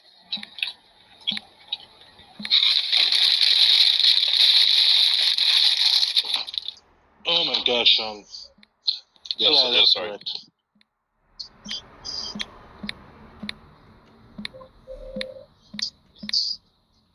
Yeah, it's a little bit frustrating.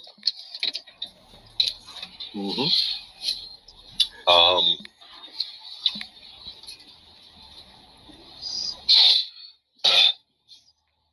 So remember, like, a few months back, I think you were reading... Have you read Planninga's book on the free will defense? No, I read some articles about it. I see.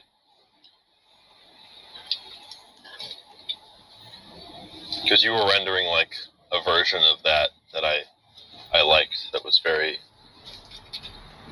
difficult to deal with. Yeah. The only problem that I see then with the free will is only in regards to the grounding objection to Molinism. But even that can be handled with by positing a specific theory of time. You said that's the only objection, you think? Or just like one that stands out? I'm saying that if you, for example, ask Jack, okay, about what he thinks about Plantinga's free will defense, he will say to you that because the defense relies on Molinism, that will be problematic. Right? Because then for Molinism, you have what you call the grounding objection. And it's talked about how God cannot have knowledge of counterfactuals.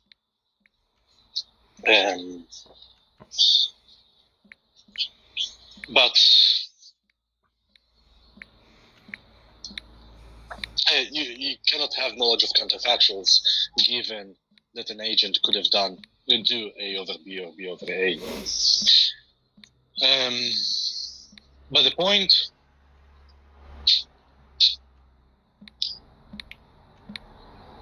what I wanted to say, wait a second. Yeah, but even that can be handled with a specific theory of time in mind.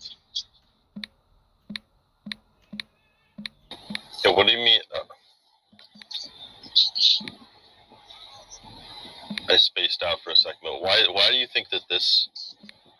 Why does this objection stand out against Molinism? It's a non-objection to Molinism. It's one objection? No, it's a known objection to Molinism. Yeah.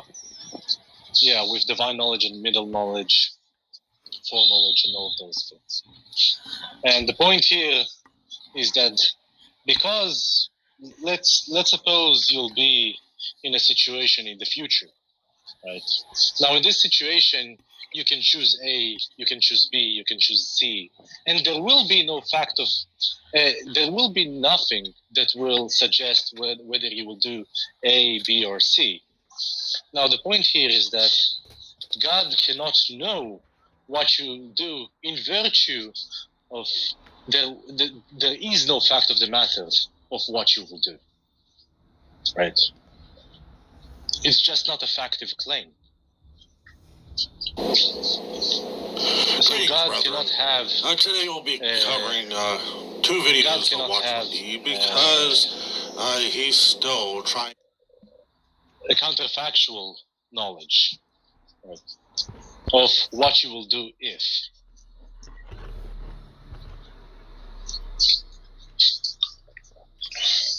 And that's the whole point of rejecting Molinism, which in turn rejects the free will defense. If you think that the grounding objection is successful.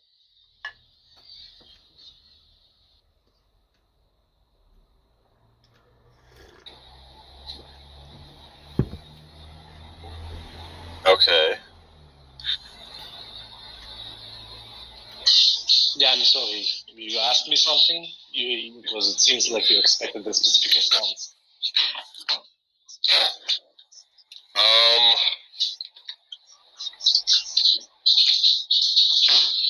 Well, yeah, that's one way to attack the free will defense, I guess. But it's not really attacking it directly. No, it's not attacking it directly. It just shows different problems with the free will defense. I sort of am sympathetic to the free will defense, though, and I got the sense that you felt the same. No, I am feeling the same. I do think that, well, let me be not humble for a moment. I do think my rendition of the problem of evil is probably the best one that I've read or heard of. So that's not a humble thing to say. But also, I think that the free will defense is a good defense against my argument. What is the free will defense that you're referencing? The free will defense just talks about how, well, it depends. One thing that free will defense relies on, Sean. Thank you. Wait a second, Rooster. So, the general view, or the general way to talk about the free will defense is that there is evil because people have free will. I'm giving you the generality of it, not the specificity of, for example, Plantinga's reply. But the reply is that in virtue of us having free will, God cannot really do anything about our will, because then it wouldn't be free. But it's also the case that it's not only in regards to free will, whatever you want to choose. It's also that God wanted to have morally significant free agents. That means that agents that can do good and can do bad. And when they are doing bad, God cannot intervene. Or not cannot, but deems to not intervene because the moral significance of the free will is the importance of the morally significant free will is something that is more important than people not being able to do evil stuff. Yeah, I was saying this last night, and I forget who was all in there, but they didn't like that. because they were saying, they were taking a specific evil action and saying, hey, wouldn't the world be better without this occurring? And I said, yes. And they said, well, that means that God, whatever, didn't create the best world. And I said, he did, but our free will, allowed these evils to enter. So if he's valuing, I guess, I'm assuming I was saying the same kind of generally what you're saying, like if he's valuing free will, that could be, I don't know, could supersede, I guess, like the need for that action to not be there, or like you said, God like wants the creatures with free will. So, but yeah, I like that. Well, I think that's the Catholic position. I mean, I don't think that's how I feel I was taught, being raised Catholic. Wait, well, not all Catholics have this position. Sure. If I say the Catholic position, I suppose I mean like, if you could say like the Orthodox Catholic teaching or something, or like the official position of the church. Yeah, like probably you could refer to Augustine, I think, or to. You can also have like the Montanistic or the Thomistic conceptions that might give you some kind of free will. The Montanistic conception will give you free will. But what I wanted to say. Oh yeah, there are some problems with this type of a defense, but that I think how the argument is being run. Like, you weren't really dealing with the argument on its own terms, and it's not necessarily your fault. You may not be like really familiar. No, I will just. I will probably just project, like in my argument, the first premise is if God is omnipotent, he can actualize any possible world. I'll probably just project, in my argument, I'll probably just project that premise. Wait, what was the premise? If God is omnipotent, he can actualize any possibility or any possible world. Well, yeah, anybody can reject that. That's like prima facie the weakest link in like a logical argument from evil. Yeah. I don't think everyone can reject that, because it's like, because then they'll need to give some kind of an account of what possibility. What does it mean for God to be omnipotent? Exactly, but that's such well-tread territory that anyone who's like a little bit familiar and has like a developed concept, because most people don't have a developed concept of what they mean by omnipotence, but if they're familiar with like the argument, then they just reject that premise on the grounds that it doesn't capture what they believe about omnipotence, what they consider omnipotence to be is entailed by like logical possibility or metaphysical possibility or yada yada yada.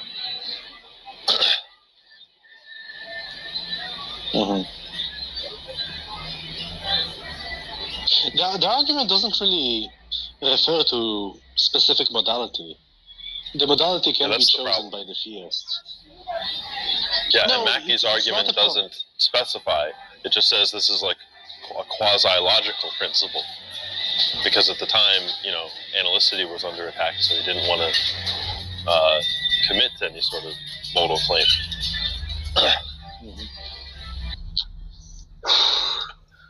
Yeah.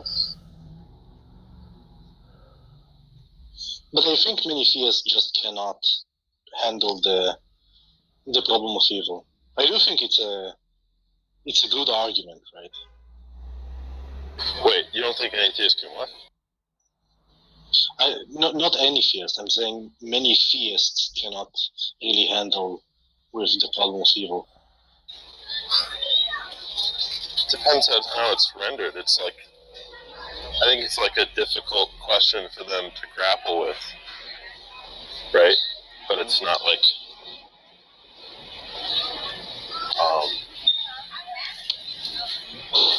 I don't think that their reasoning is like, I think they can reason successfully to like Yeah, I understand. Because, for example, Calvinists cannot answer this question, right? Because Calvinists don't really believe in free will. Other conceptions of you can rank them. Free will.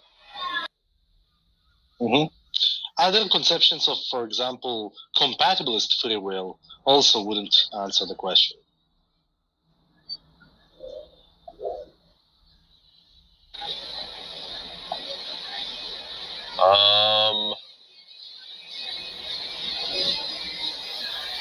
Well, yeah, I don't know what an appeal to compatibilism would look like. What do you mean by that? That one have free will, even if you couldn't do otherwise.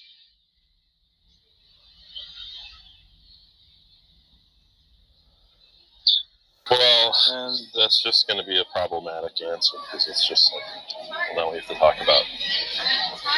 Yeah, and like the libertarian free and the libertarian free will has the problem that I talked about before in regards to God not knowing. God cannot know counterfactuals.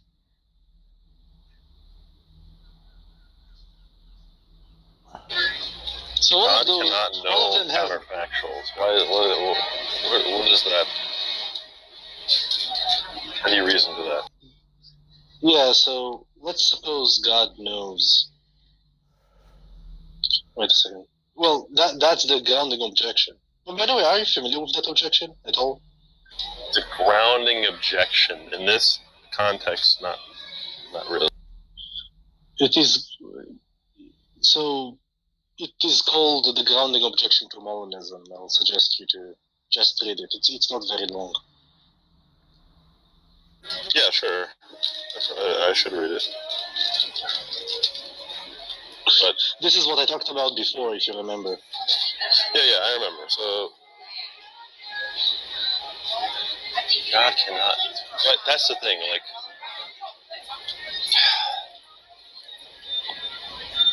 So I accept that it's, you're not going to say that it's like, that there's some sort of necessary truth about God's knowledge, right? That he can't know counterfactuals regardless, right? No, if you have like a libertarian free will, that is a problem. Okay. So we take libertarian free will, which, sure, but even that's like contestable, right? Like, I'm not sure that the theists are committed to. You mean libertarian free will from God's perspective? Yeah. From any perspective, God has libertarian free will, but specifically in the objection to Molinism, you're saying that you want to say that God has libertarian free will, right? No, that's irrelevant whether God has free will or not. But I'm talking about agents that he created. Oh, okay. Okay. Oh, okay, I see now.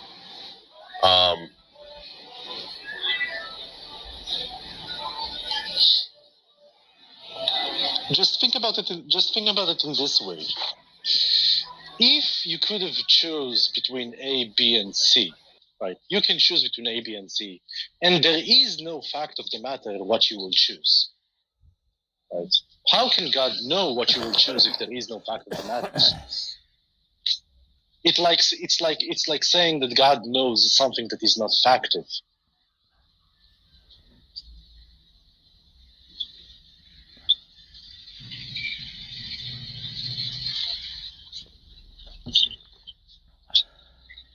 Okay. Sorry, can you say that again? Think about it in this way. No, you don't have to like rephrase it. Like I was literally just like distracted. Like I want to hear what you said again. Yeah. So the point of libertarian free will is that you don't really. There is no fact of the matter of what you will do given a specific circumstance. Right. In this case, God cannot know what you will do because if he knows what you will do, then it implies that there is a fact of the matter. But it is not the case that there is a fact of the matter of what you will do. Right. So in this case, you'll say something that is total gibberish, like God knows a thing and the thing is not a fact of the matter, or God doesn't know what you will do because there is no fact of the matter of what you will do. Right. So in this case, God wouldn't know what you will do in the first place. Okay, but are you saying that this is like entailed by classical theism? No, that's entailed by Molinism and like middle knowledge.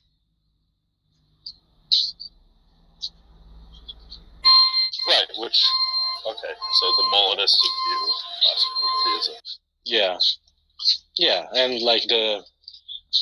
the free will defense relies on Molinism. It relies on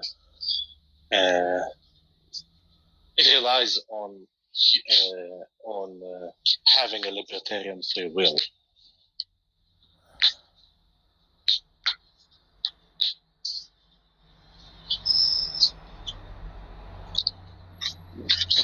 So where does the grounding objection come? I don't remember where it comes from, but where does it come in? Oh, it comes in regards to God's knowledge. Right? But if you accept that God knows what you will do in the future, that implies that there is a fact of the matter of what you will do. But if that's the case, then you don't really have a libertarian free will. But if it is not the case that God knows, then it's just the case that God is not all-knowing. Right?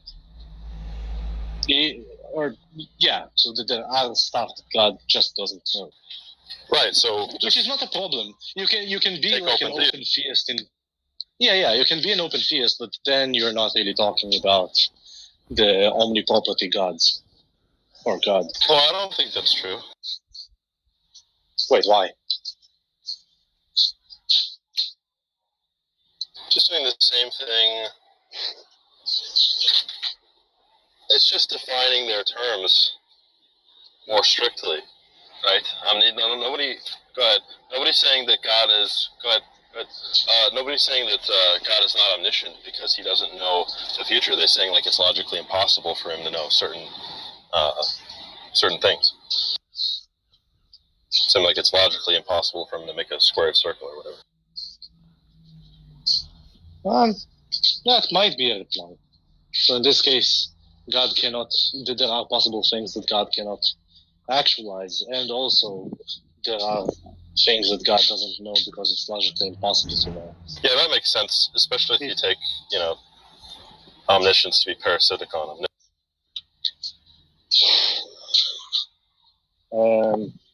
Okay, yeah. It might be a reply. I just don't think it's a comfortable reply for many theists.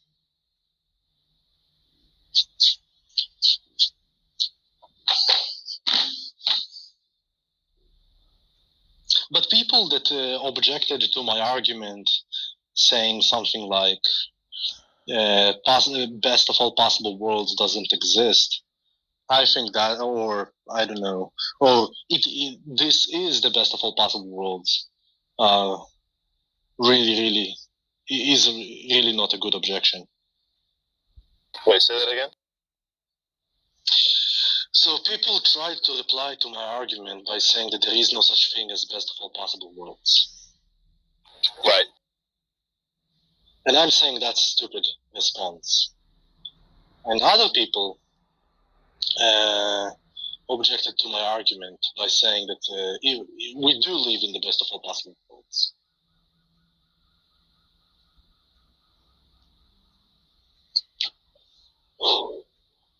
Which is also not a good reply. That's funny. Yeah, which is also not a good reply. So I think the free will defense is probably the only good reply, but it will it will be very hard for many Christians to conceive of God that doesn't know about the future and cannot do anything because there are free agents. Yeah, open theism. Wait, why would that be hard? What do you mean by... How is that hard? It's just a hard pill to swallow, that's all. I don't think so. I mean, it just seems like a lot of these concepts have been like underdefined for a long time, and the theists can just claim that this is a more mature understanding of these concepts.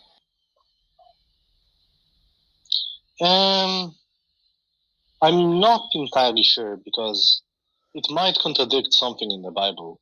Again, I'm not really sure about that, but people, I think in the Bible it's stated just in some verses that God knows the future.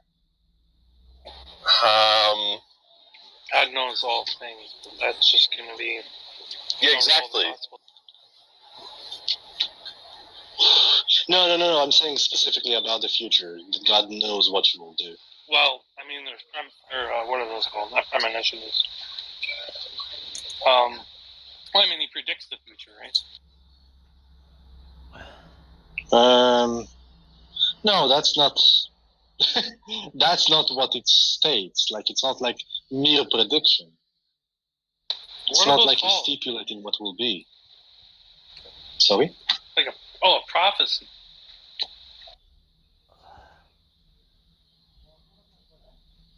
Yeah, prophecy, yeah. I don't know if there's like a direct thing that says he knows the future. I think there is, but I'm not really committed to that. It just seems to me like there is. He knows fallibly in the future.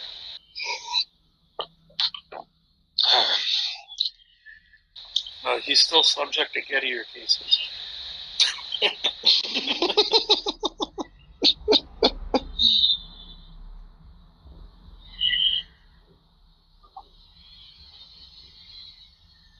Yo, Rooster, are you here? Yes.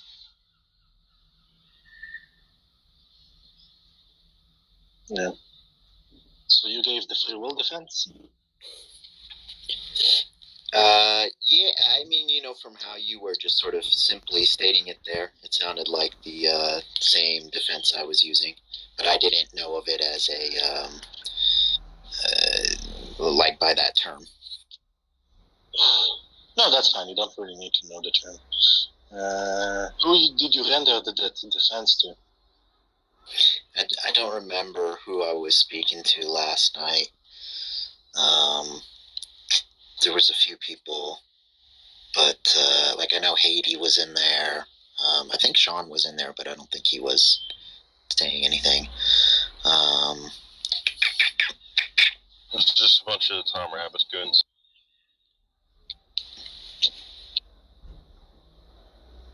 Goons, I like that one. Goons. Yeah, goons. Yeah. Sean is very hostile towards Tom Rabbit, and I'm not entirely sure why. I am too. I don't know why Sean is, but I know why I am. Well, I'm actually less hostile to Tom Rabbit. No, go ahead. Less hostile than yourself before, or than someone else? Sorry? You were about to compare something. Yeah, I'm not especially hostile to Tom. I'm a little more hostile to his community and the way that they act in groups. And I'm a little hostile to Tom's... Like, some people like Mark Doof think that Tom is, really thinks he's, philosophically adept. I'm not sure if that's the case, but it's more just an objection to And Tom doesn't really like check his goons when they start like making fallacious arguments or engaging in bad faith. So he either doesn't know what that looks like, in which case he's ignorant, or he does know, in which case he's like Mark Doof thinks he's like a bad person. And there's also the hypocrisy that they want to like get really mad at people for doing those same exact kind of things when they come into the room. Yeah. Wait. I think Tom himself will admit that he's not very philosophically inclined. Yeah, maybe. That's my impression too. But at the same time, that could still be just like he still might not be entirely like honest about what he.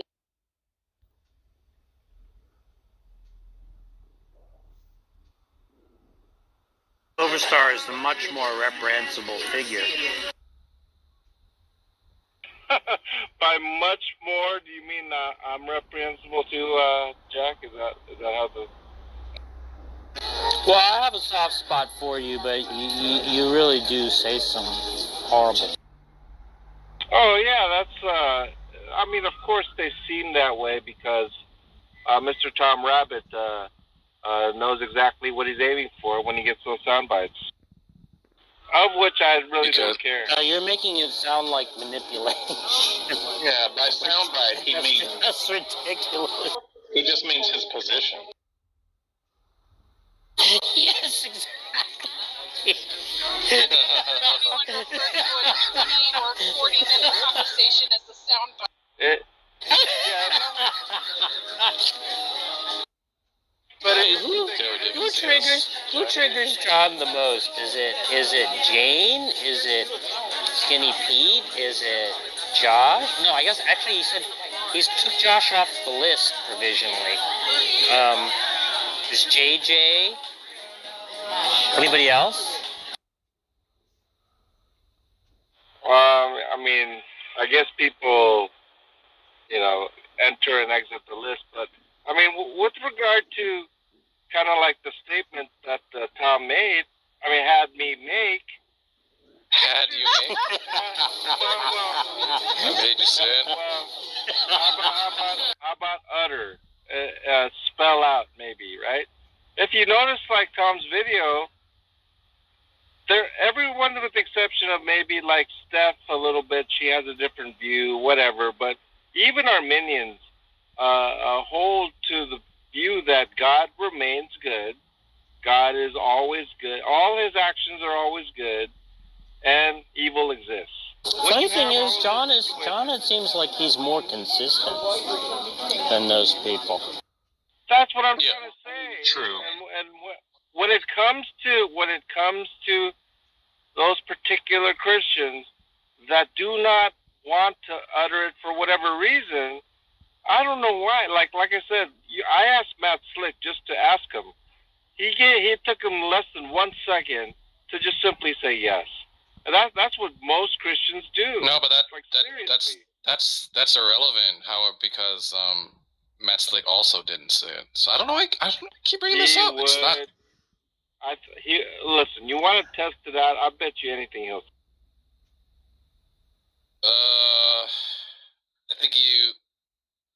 I don't think he's just gonna come right out and say it. I don't think so.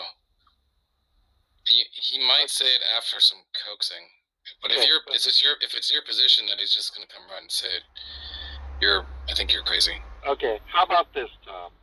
Irrespective of whether he utters it or not, it is clear, without a shadow of a doubt, that he holds a position that I do and that I would claim most Christians do, right?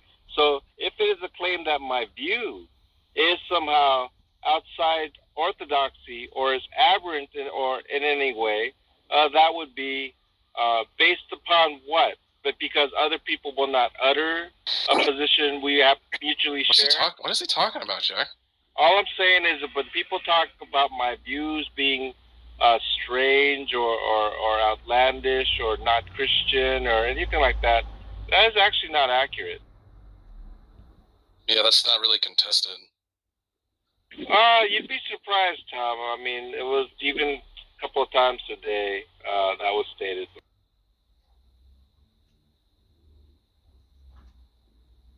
And then of course I get the like, but you're a Calvinist type of thing, as if even what they're talking about, there are certain things that are exclusive to Calvinism. That's true, right? But sometimes we're talking about something that any general Christian, Eastern Orthodox, Roman Catholic, whatever, will sign off on.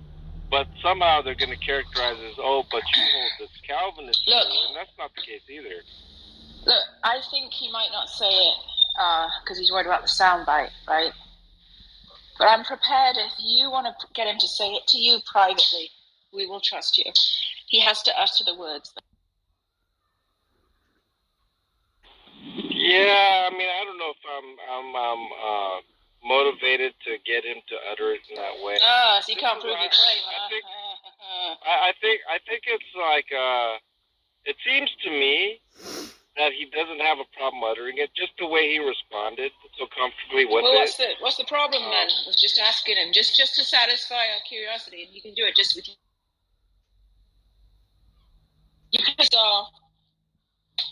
He just has to say someone. Are you saying that he said it the first time? Like, because it sounded like you said he just acknowledged Never said it. Said yes. He never said it. He just said yes. So John Lee's just bullshitting. He's just fucking bullshitting as usual. Okay, but he agreed with my question, right? I think my question was, do you agree that it was good for God to permit the shooting in Uvalde? I think I asked just like that, and he answered yes or something. Yeah, but I mean, shit, he didn't say it. That's the whole. I don't know why you keep doing this. Like, you get half of the equation, and you're like, "Cool, we're all done here, boys. Wrap it up." Like, you fucking know damn well what the entire thing is about. Wait a minute. I think I even asked. You're such a dishonest fucking piece of shit. No, wait. I think I asked it in a certain way. Is it okay to even utter it? Like, and I think he said, like, yes, but it's not a time to say it, or something to that effect, as I recall.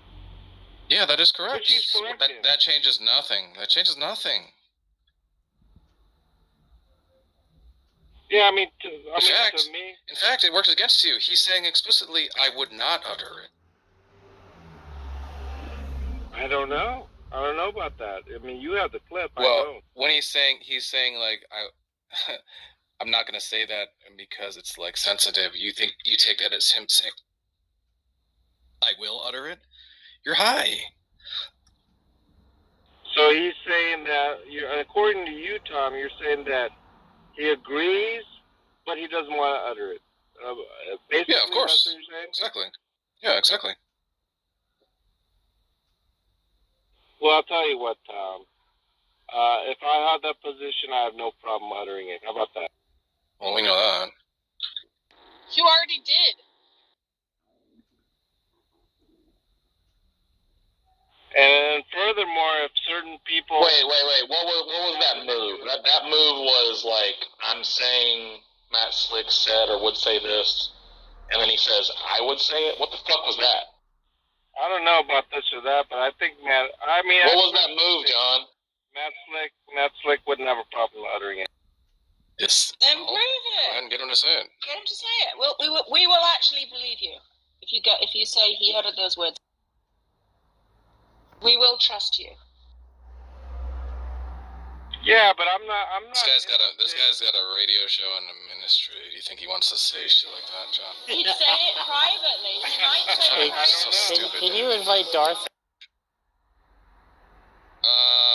I'm hesitant to get too many of you Flossa guys like on the same stage. It's kind of devolves into like He insults. I think it's he really likes trash. to insult John though. I think he likes to insult me more though, or like start like stupid. Well, that depends on the day. Well, I mean, it just seems like you're agreeing with me that it's just like, unpredictable and like that I'm also not. You can always mute him or put him back down. No, it doesn't work like that because then he gets salty. So I'd rather just not have him up. If there's a danger of someone getting salty when they get moved down, it's best to not ever bring them up. I've learned. You know that.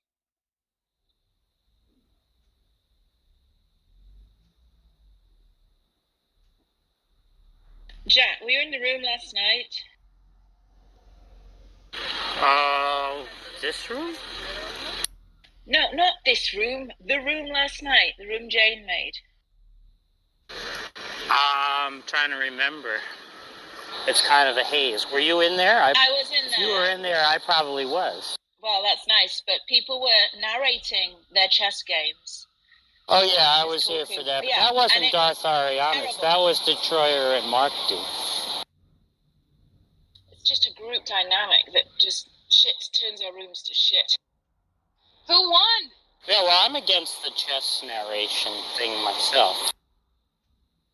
Well, just like I think what Haiti put it good. It's just like when you guys in this group reach a critical mass, it just like the room turns to shit. This room turns. Well, then you know exactly what I'm saying. Still, this room turns to shit. What you mean to say is there is a critical mass. Right? You still know what I'm saying, yeah. I think anything more than, I don't know, maybe 3, and it's over. I don't think I'm the culprit. No. I think you're like more okay, but there's some people that just don't respect that. And I don't think Josh is a culprit. Well, we typically bring you two up, though. No, I grant you that. Just you keep saying you guys. No, but you're not the culprit in like a direct way. But if it's you and Josh, you guys are fine. But if I add Darth Arianis, then it's shit. Then Dave, then Sean, then, whatever. Dave is Josh. No. Detroyer. I mean, it just turns to shit. It just turns to shit. You're doing chess games and you're like palling around with Russo. I don't play chess. Yeah, and it'll start with like, hey Jack, let me ask you a question. Do you think like something like technical like philosophy stuff? Yeah, well that's like, Darth Arianis and Jordan do that. Yeah, and we think it's trash. We don't want it.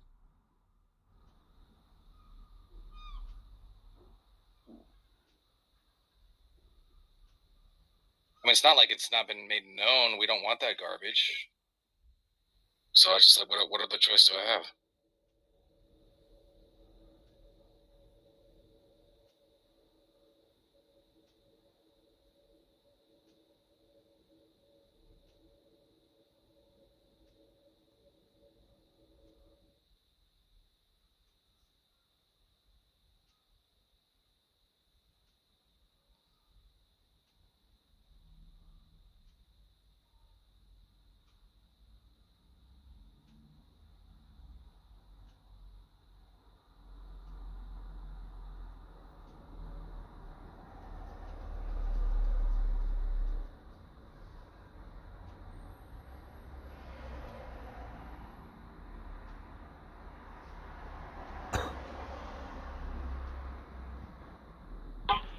Are you afraid of Darth, Tom? Afraid of him? Like, in what sense?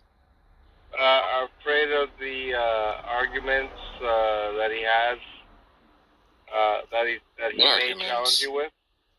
You mean the arguments Challenge against me? theism, John? Those arguments? I don't know. I've seen Darth argue for and against theism. He just likes arguments.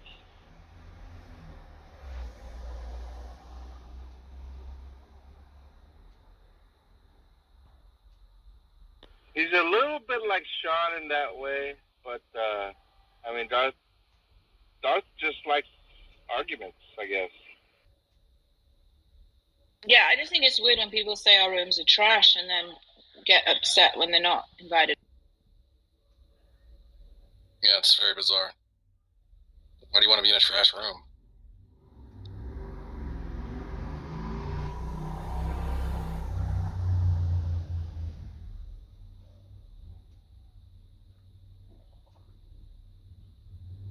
So, John, are you going to debate Silver Star?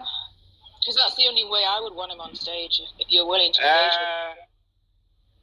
Well, the thing is this. I mean, I can easily defend my faith, but I mean, just the sheer absurdity of what angle he's trying to take. I mean, it doesn't even deserve a response. That's kind of like my opinion on that. I think the Newcastle way of saying it is upset. Upset.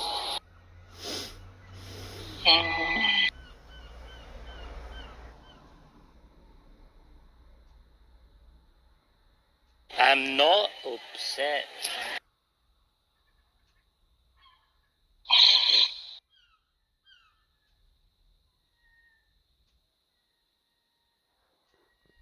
I think it would just be better off if he wants to have a presentation like he loves to do, just orate for half an hour straight. You could probably invite him and he'll give you the rundown of what he's Well, talking what even is the theological disagreement? I can't stand Silver Star, but I'm just curious. Like, what is he claiming is the theological disagreement that you two have? There's a phenomenon going around in the 21st century where Arianism and Gnosticism, these early church heresies, are kind of resurfacing. You know, kind of like how Soltruism is resurfacing in the Scandinavian countries.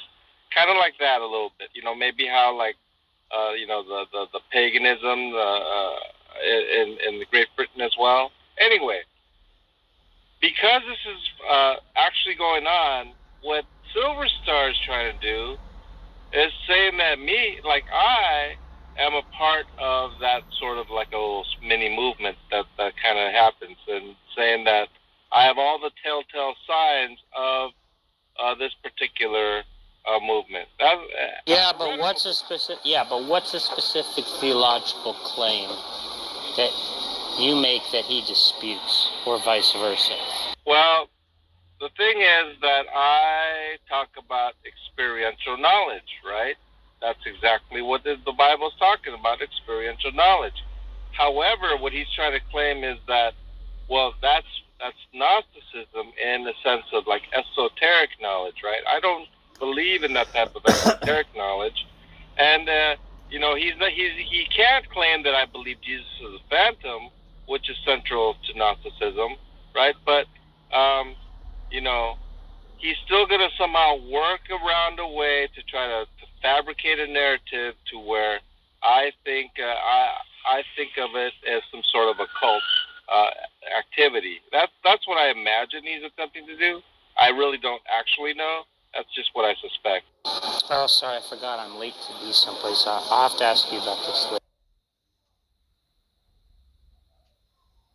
Yeah, just from what little I've heard, I think that's the angle he wants to take.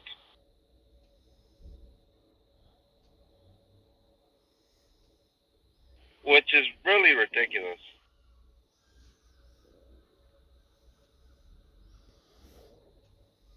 Oh, Jack left? Fuck.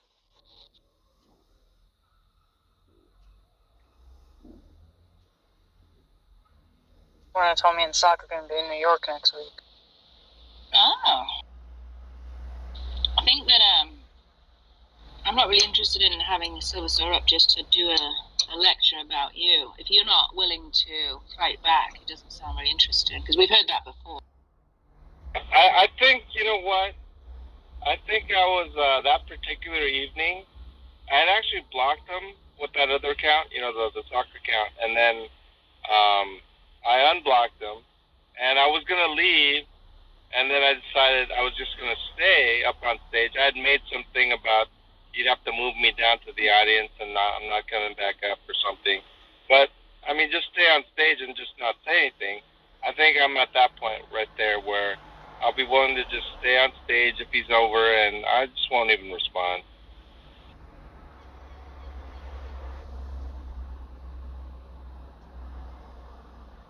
He can lay out his argument all he wants. John Lee is a coward. What, are you afraid of Silver Star, John Lee? Last time when Daniel set up the whole debate thing, John Lee was like, I'll just leave. I'll just tuck my tail and run like a bitch.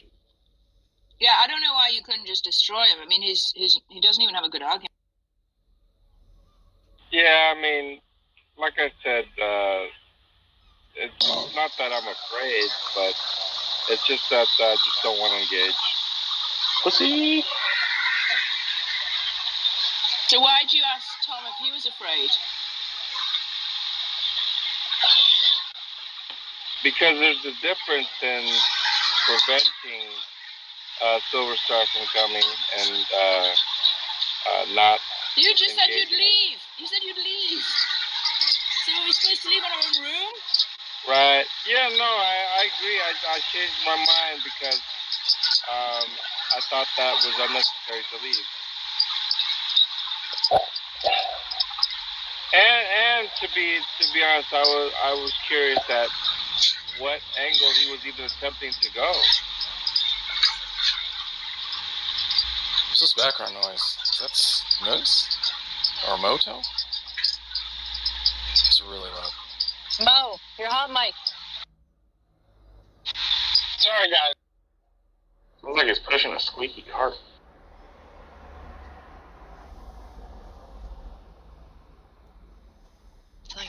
I'm driving a truck. Sorry, guys.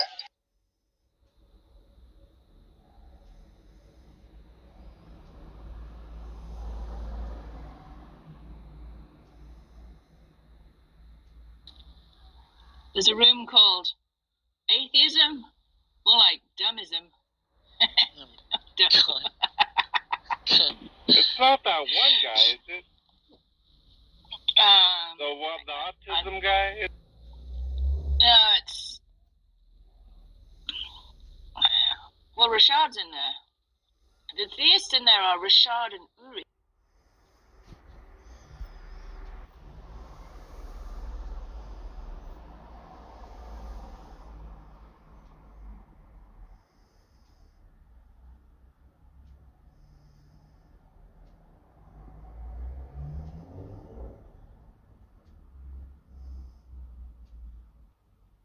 The Arabs woke up and realized that they were selling away their land, and all of a sudden they got frustrated by it. Well, that's not our fault. We bought the land very legitimately, and then we started to get attacked. And that's not okay. I'm sorry, to justify any kind of violence. If you have a problem with it, take it up in another way. But Jews were massacred in our own land in 1920, 1921, the famous massacre in Hebron in 1929 that took the lives of 69 Jews who were mutilated by their Arab neighbors. This is a conflict. Palestinians absolutely have rights and claims and a connection to that land. No doubt about it. And it's been going on for 1,300 years from the time that the Arabs... Talk about Baruch Goldstein in Hebron in 1994. Okay. Hold on. You want to jump to 1994? No, I'm not jumping. Please talk about the massacre. Morbid. Let's talk about the massacre. Okay, Morbid, you want to talk about a massacre that happened in 1994? That was Baruch Goldstein, okay? I'm not going to try to minimize it. It was horrific, and I will never justify it, and I will never be okay with it. And I don't go around the streets of Gaza or the West Bank handing out candy when Palestinians are murdered. And you Palestinians don't visit his grave, and you don't have a picture of him in your house. Thank you. He is not a saint. Yes, not even a little bit. I spit on his grave, okay? He's a disgusting human being, and he doesn't represent us in any way, shape, or form. And his party, the political party that he supported, was declared a terrorist organization by the government of Israel. We abhor terrorism. We condemn it. We make sure that it is marginalized within our society. Whereas, when it happens, unfortunately,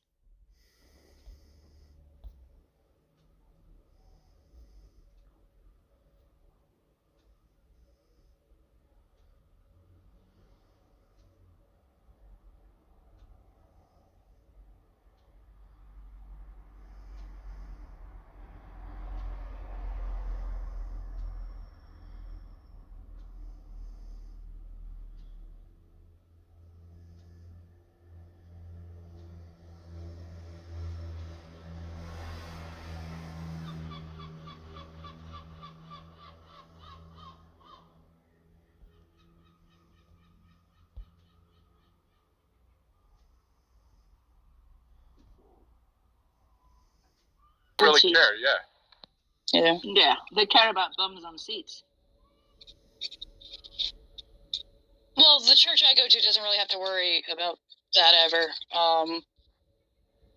It's one of the bigger churches in New York. So do you like sign in? Like, how do they know? Is there like a sign-in sheet or something?